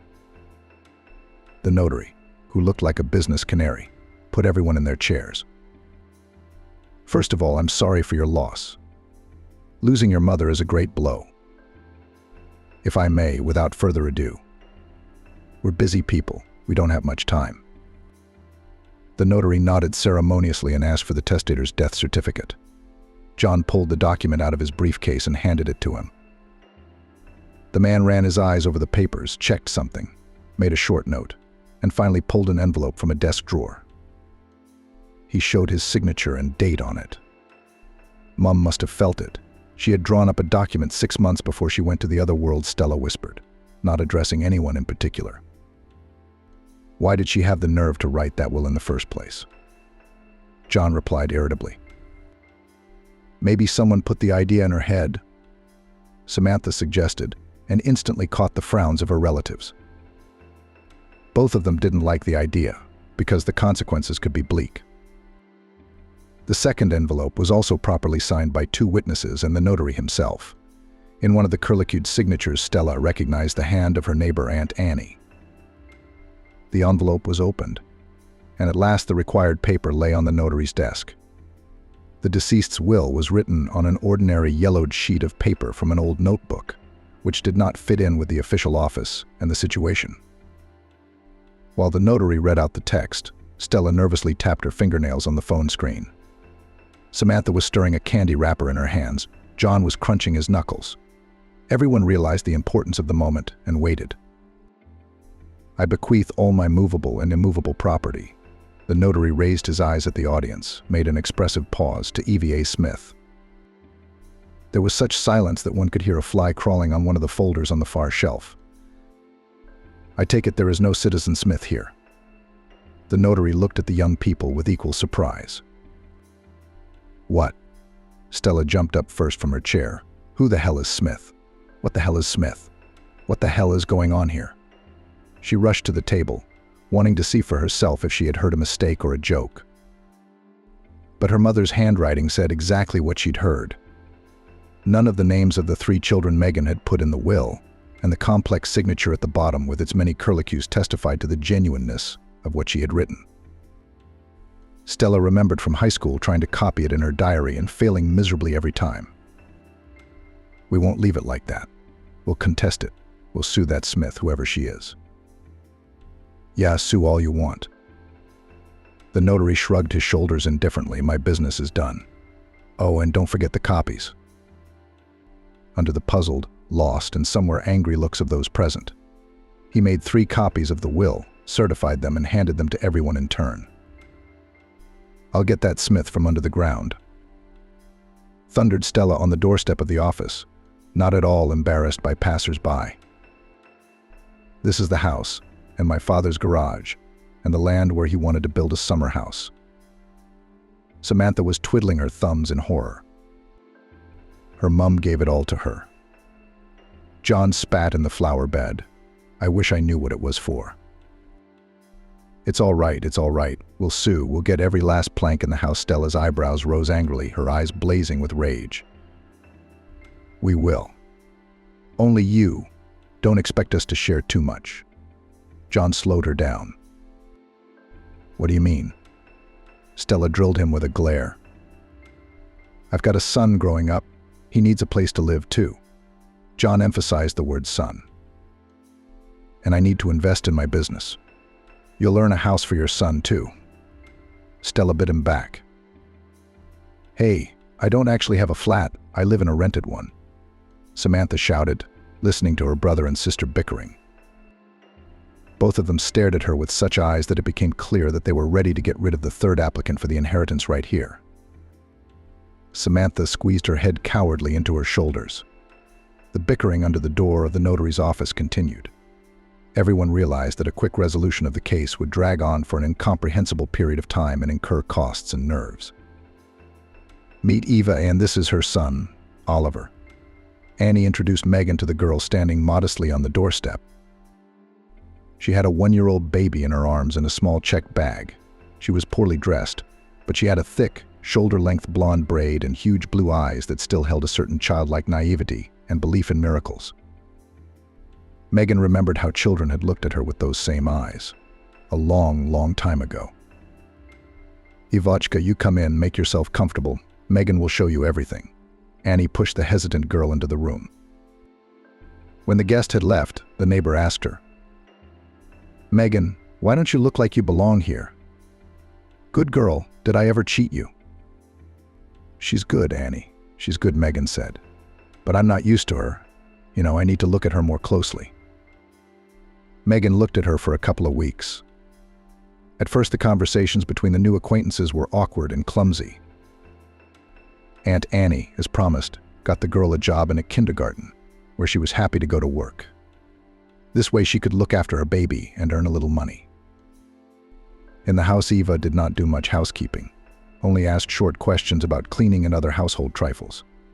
The baby didn't interfere with anything and was quite quiet. The awkwardness was gone, thanks to His Majesty Chance. "Megan, I'm back," Eve said loudly as she opened the door. The landlady's shoes were in their place, but she herself could not be heard. The girl cautiously entered the room, placed the cradle with her son on the armchair, and found Megan napping. There were a couple of empty wine bottles on the floor next to the sofa. Eve rushed over to the woman and began to bring her to her senses. Megan opened her eyes and looked around awkwardly. She had promised herself every day for the past 6 months that she wouldn't buy any more wine, that she wouldn't lock herself in her room and drink until the pinching feeling of emptiness was filled. But when she returned from her shift, her feet carried her to the shop, and her gut demanded relaxation. Megan guessed that Annie had insisted that Eve move in because she knew about her neighbor's addiction and was worried. Also, everyone realized that Megan's children didn't care about her.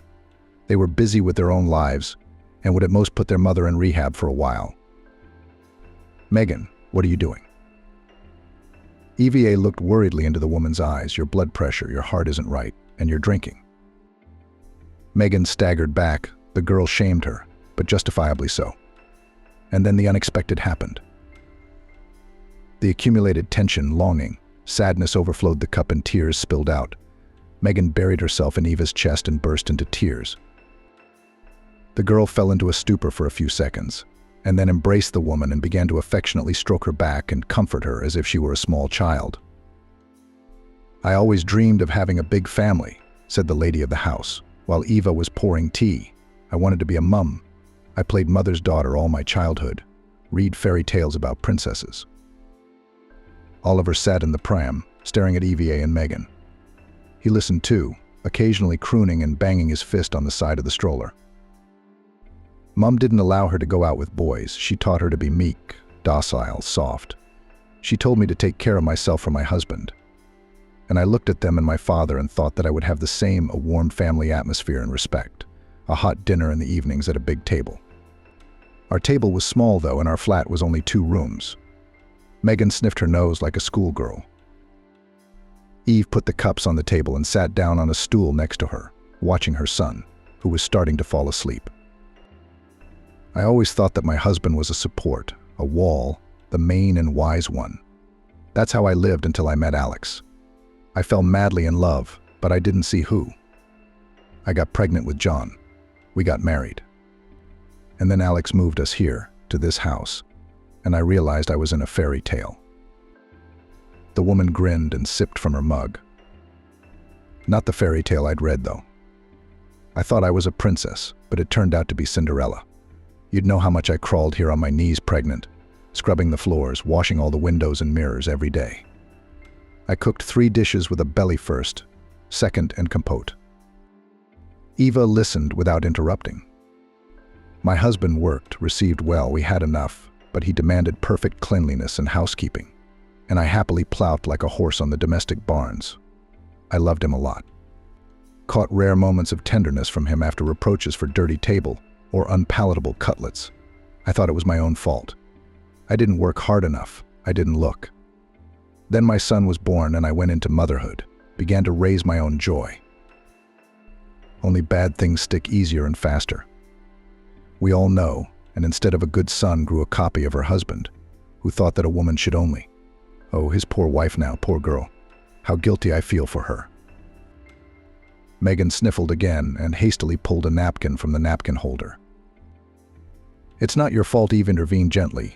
"You did everything you could to make the child happy. Bad example and bad upbringing played a part. I wanted to raise my son to be a noble, kind and fair man like his grandfather," Megan explained with a sigh. "It's a shame he spent so little time with his grandson and left early. If only it had been different, if only it had been. My love, care, and involvement were taken for granted by my husband and later by my son. I realized this many, many years later. I didn't see my mistakes then and made the same mistakes with my daughters." Oliver dozed ludicrously in the pram, arms outstretched.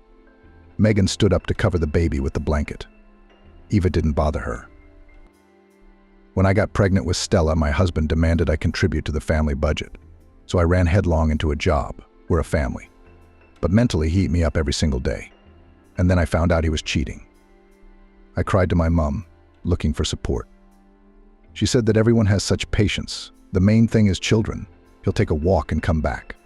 That's how I learned that my own father wasn't such a noble man. Just my mother was wise and did everything to make me see the perfect picture. It was already getting dark outside the window. A fine October rain began to pour down the panes. The neighbors 2 houses away had a rooster crowing loudly for some reason. Eva drew the curtains and carefully carried Oliver, who had fallen asleep, into his room to put him to bed, promising that she would be back soon. When the new neighbor tiptoed carefully into the kitchen, Megan was already making tea for the 2nd time. "And I did a new stupid thing," the landlady continued. "I forgave him, just like my mother said. Why? I was young, naive, only 26 years old. My husband realized that he had complete power over me and could go unpunished in any situation. He nagged for every speck, for crumpled laundry, for the mess of children. And I obediently tolerated and only scolded myself, that bad mistress, bad mother, bad as a woman. And then the 3rd pregnancy, I decided to leave, hoping for miracles once again. But no.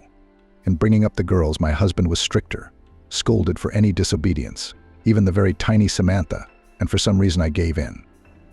I clogged their heads with marriage, correctness, wisdom, femininity. Oh, if only I'd realized sooner. If only I'd realized. Megan made eyes at the ceiling and often stopping the tears that had returned on her lashes.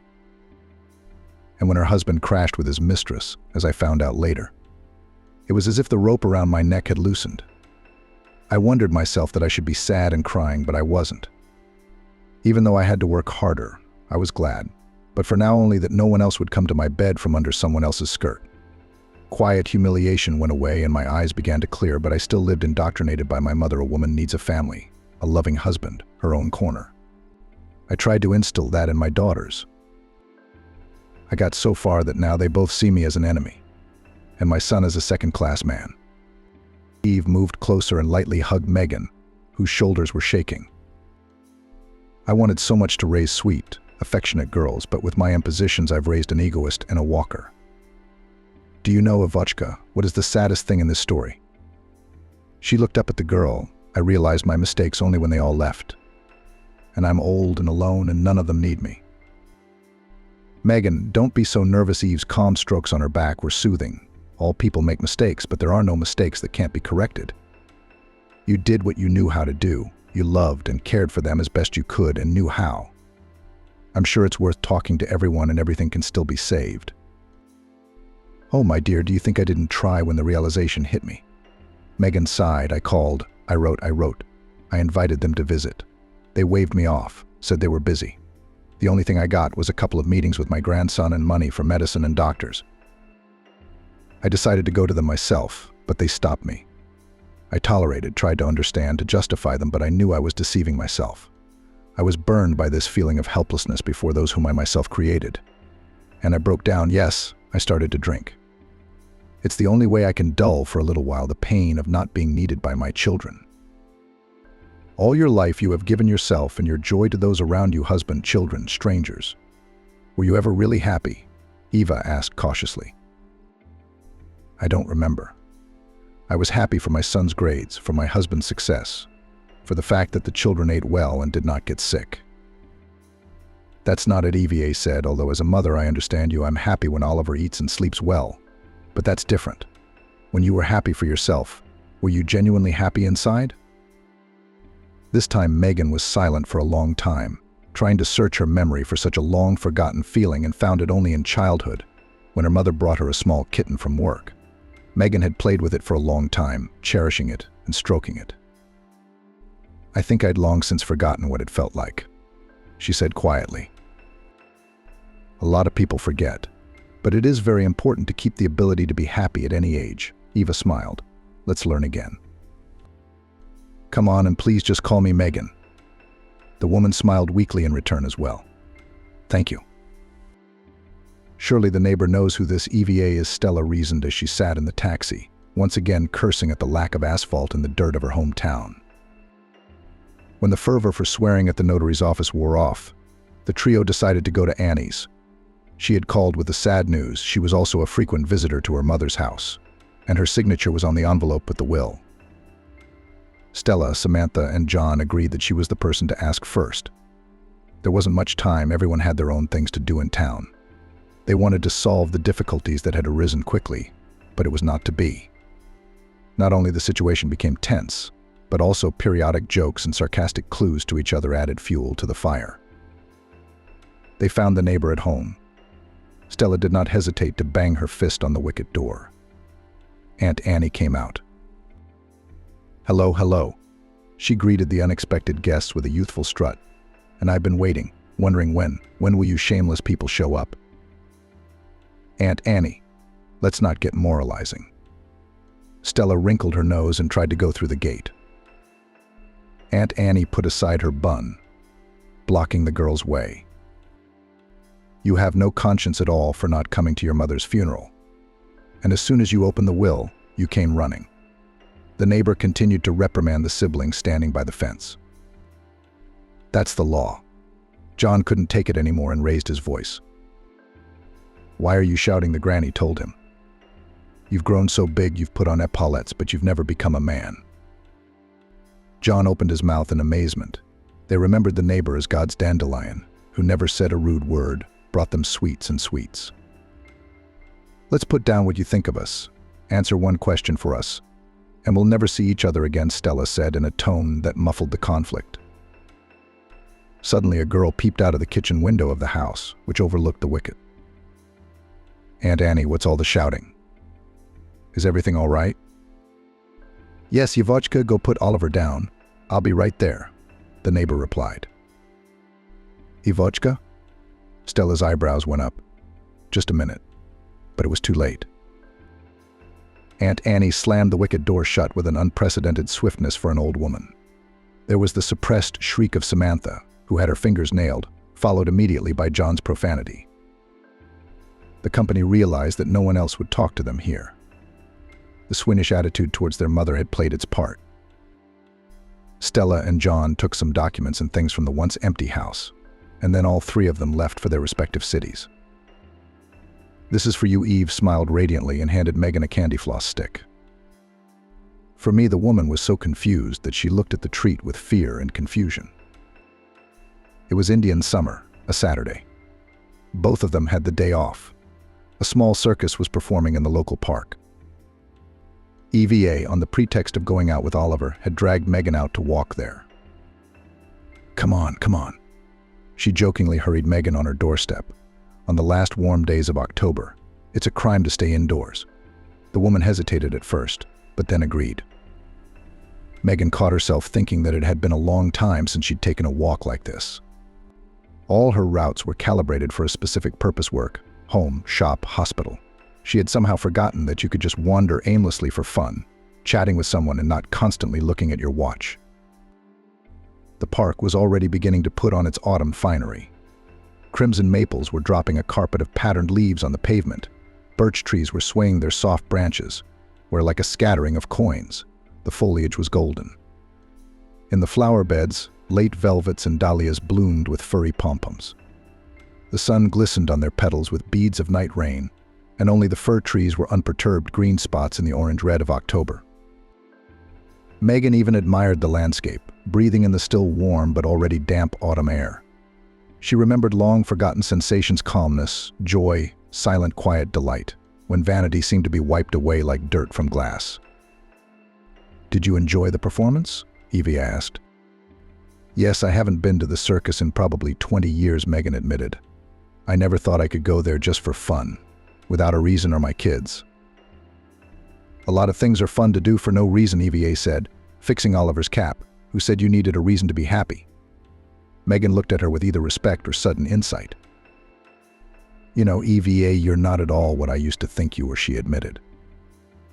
The girl laughed. Who did you expect? A new with a moping temper?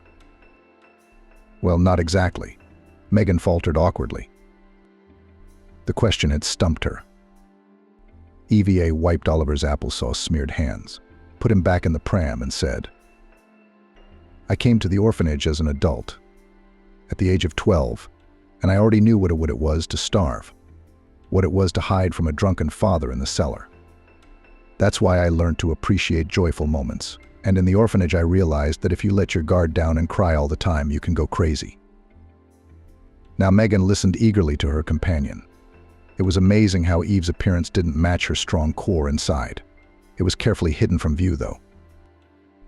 And then I thought, why do we only rejoice on holidays? I mean, why do we do that? Gifts, surprises. Why are we trapped in this stereotype? I started to break it as best I could.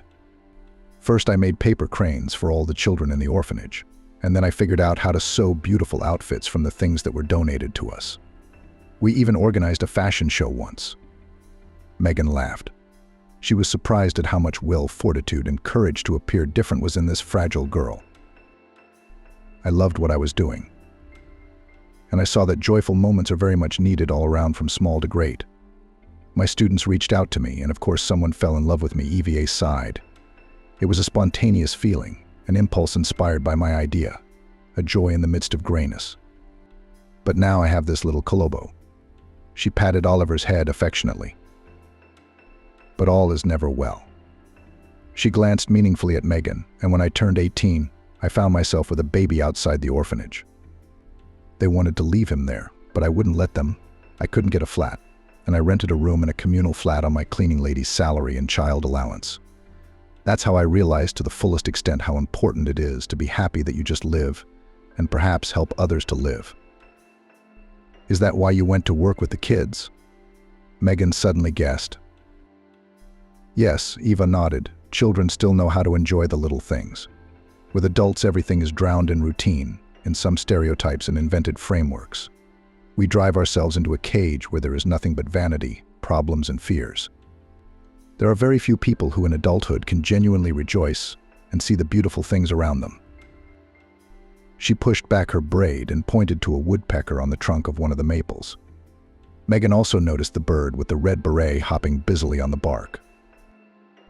You've welcomed me into your home, and you've been kind, and I'm eager to help you enjoy life again, Eve said.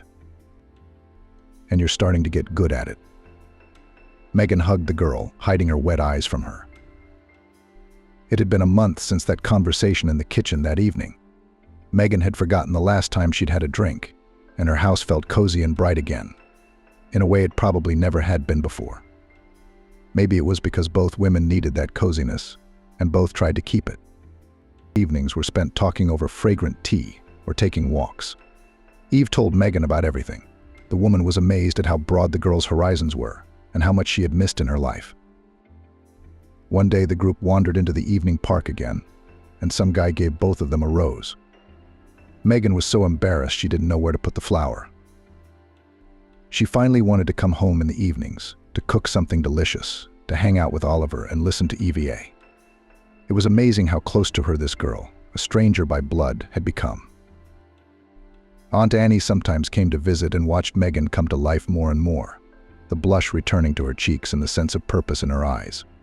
It was as if Megan had gained a daughter and a grandchild during this time, and there was no talk of rightness or marriage. How easy it was to accept someone with their particular views, cockroaches, and experiences. And even if EVA cooked soup differently, cut bread thickly, and scrubbed floors the old-fashioned way, Megan no longer wanted to argue, to correct, to teach. And it was not indifferent humility, but the very acceptance she had always imposed on her daughters, imposing what she herself didn't understand.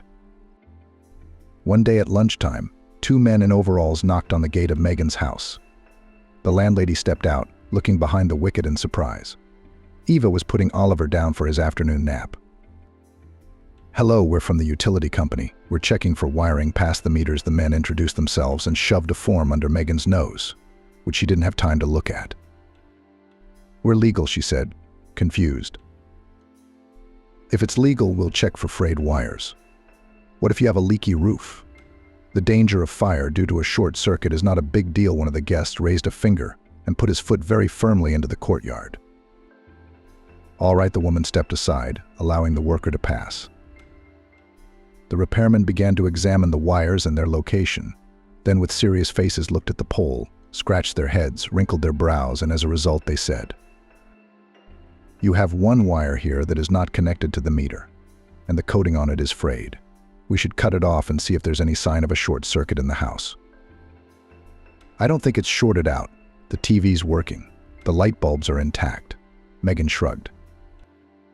"You can tell the firemen the same thing later," one of the men said indifferently.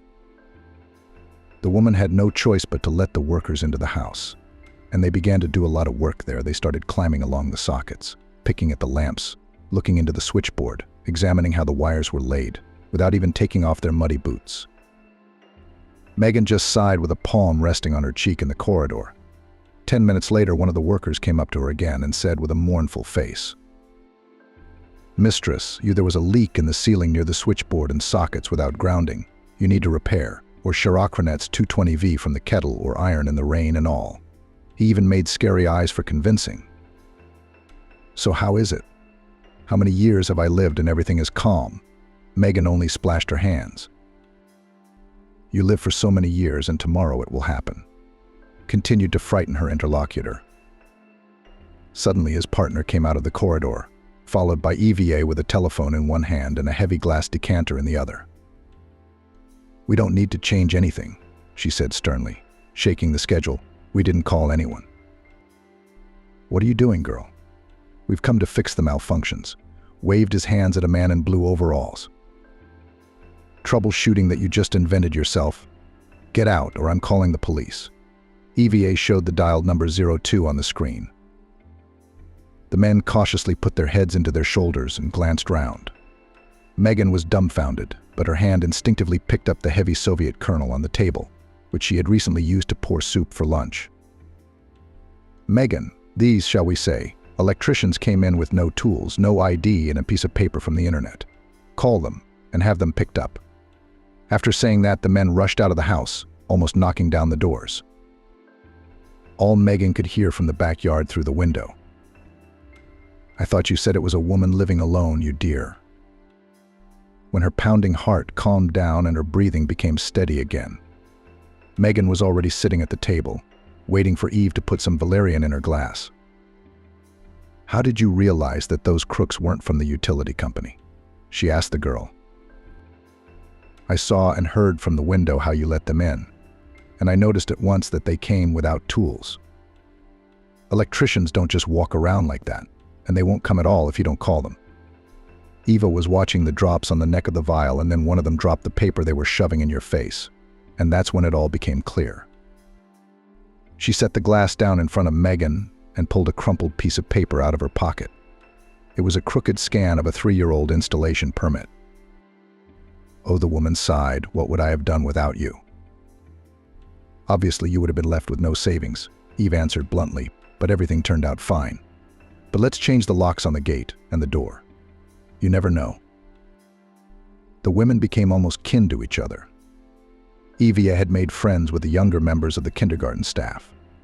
She sometimes asked Megan to babysit her son while she made time to go to the hairdressers or do some shopping. It was a joy for Megan to babysit Oliver. She even thought of him as her grandson. How different were those happy moments from the few hours she was allowed to spend with her blood grandson. John and his wife were constantly criticizing her for everything and literally ripping the baby out of her arms. It was different with Oliver. He was happy to collect colored pyramids of rings with Megan, throwing cubes and balls, learning to walk, supported by a caring woman. EVA would sometimes come and watch from the corner of the house, watching Megan's care for her son. Everyone understood, and everyone needed it one evening. The girl walked into the kitchen to take the baby from the lady of the house and noticed a slight sadness on her face. "What's wrong, Megan?" Eve asked worriedly. "Oh, EVA, my heart aches for my own children." Megan sighed. "I wish we could communicate with them like we do with you. About everything in the world, at least on the phone. They haven't called or written in 6 months. Samantha ignores me completely." Eve thought about it. "I think you can try to improve your relationship with your children, but you need patience. I've put up with an arrogant husband all my life. I'm sure I'll have enough patience." Megan gave the girl a serious look. To pick up the phone and write to the children, these thoughts caused in the woman a stupor and fear of a new refusal to contact her loved ones. So strangely, she both wanted and feared it. Fear vividly resurrected memories of her youth, of caprices and torments with the hard characters of her offspring.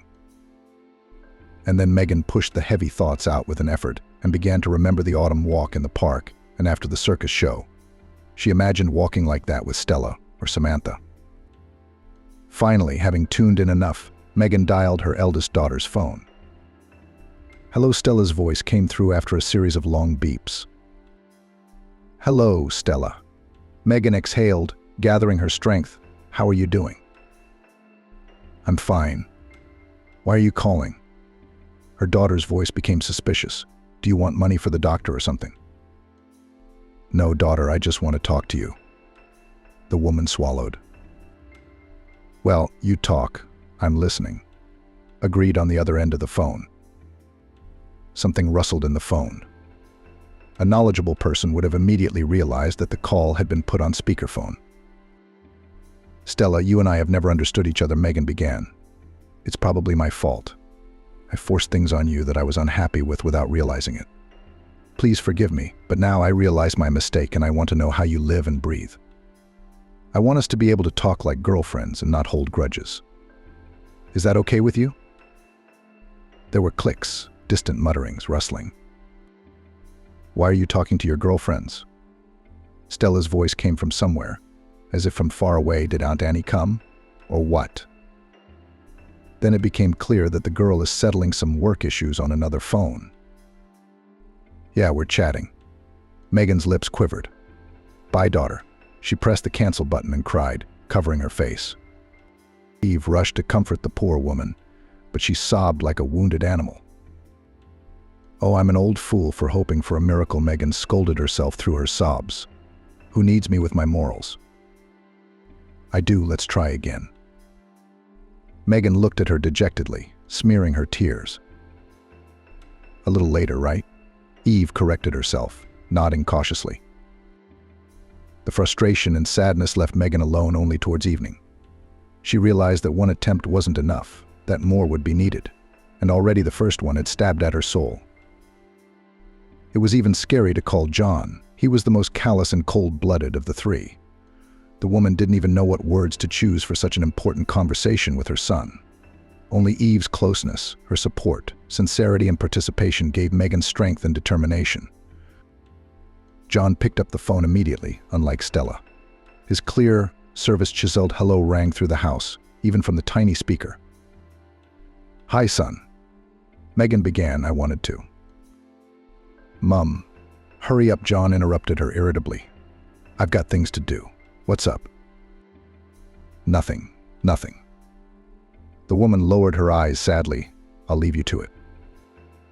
Yeah, go ahead, came from the other end. We'll try again later, we can't give up. Eva comfortingly took Megan's palm in her hands. The woman was no longer crying after the second call, but her eyes were filled with resignation. Ivachka, I don't think it's any use. They're adults, and they've been used to ignoring me for so long that it's too late to re-educate them. And your youngest, Samantha? Is she a little older than me? Eve wondered. I don't know her contacts, Megan said. Embarrassed for some reason, she blocked me everywhere after the fight. All I know is that she lives in the city and is studying, I think. Well, there had to be some kind of communication channel, right? Eve wouldn't stop. Suddenly, Megan jumped up and hurried into the room, muttering something. She rummaged through the dresser for a long time, then pulled out a dusty diary. Among the recipe entries on proper cotton washing and phone numbers, the woman found her daughter's email address.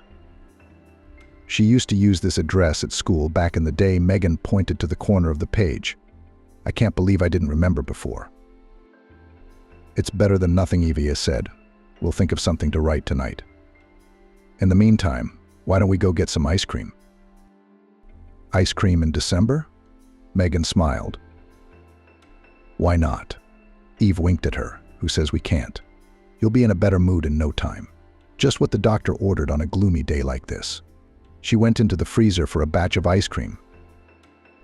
Megan watched with a cheek resting against her cheek.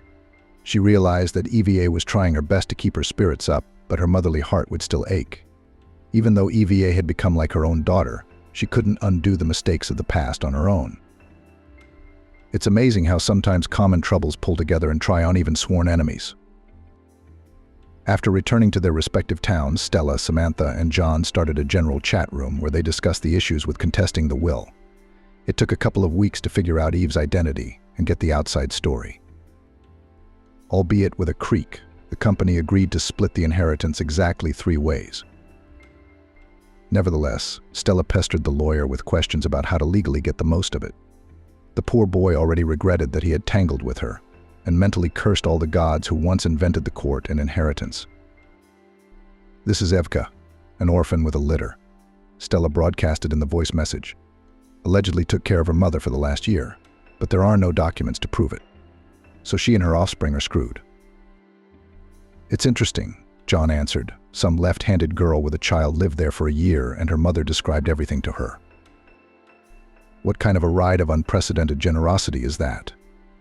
Can I live like that and in a year or 2 I'll have a flat? Samantha finished. Stella clicked her pen irritably. She was pissed off by the situation. The world of calm, measuredness, stable income, parties and holidays shook because of this idiotic will. Now, thanks to the efforts of her mum, she had to make a fuss, spend money and time. Yes, relatives know how to put a pig under the door, she said under her nose even after death. The prospect of sharing was not pleasant either. Talking to her brother and sister was annoying. John covered himself with the baby, Samantha with the lack of a place to live. The first was pushing his way through. The second was whining like an itchy mosquito. Stella caught herself thinking that she wouldn't mind doing her brother and sister a favor if they were busy solving urgent problems here and now instead of gnawing out their inheritance. Eva and Oliver had gone to daycare, and Megan had just returned from her night cook shift. For weeks now, the woman had been plagued by a vague premonition. She'd been thinking, deciding, calculating things in her mind, weighing things, but she'd never told Eva. The woman took a nap for a few hours, thought it over once more, and went to her neighbor's house.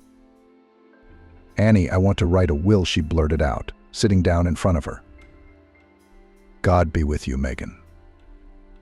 Aunt Annie waved her hands in the air. "Are you going to die?" "I have a premonition. I don't know. I just have a feeling I should do it now."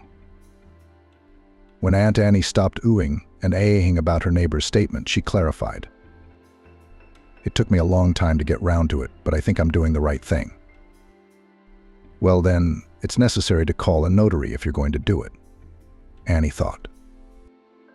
"Yes, we can't do it without a notary," Megan confirmed. The women called the notary's office and made an appointment. The notary informed them that they would need 2 witnesses. "Don't tell EVA, please," Megan asked her neighbor before leaving. "I thought we were going to use EVA as a second lookout." She shook her hands. Megan shook her head. "No, we can't have her." Annie thought for a moment. "I've got a son coming over in those days. Maybe him?"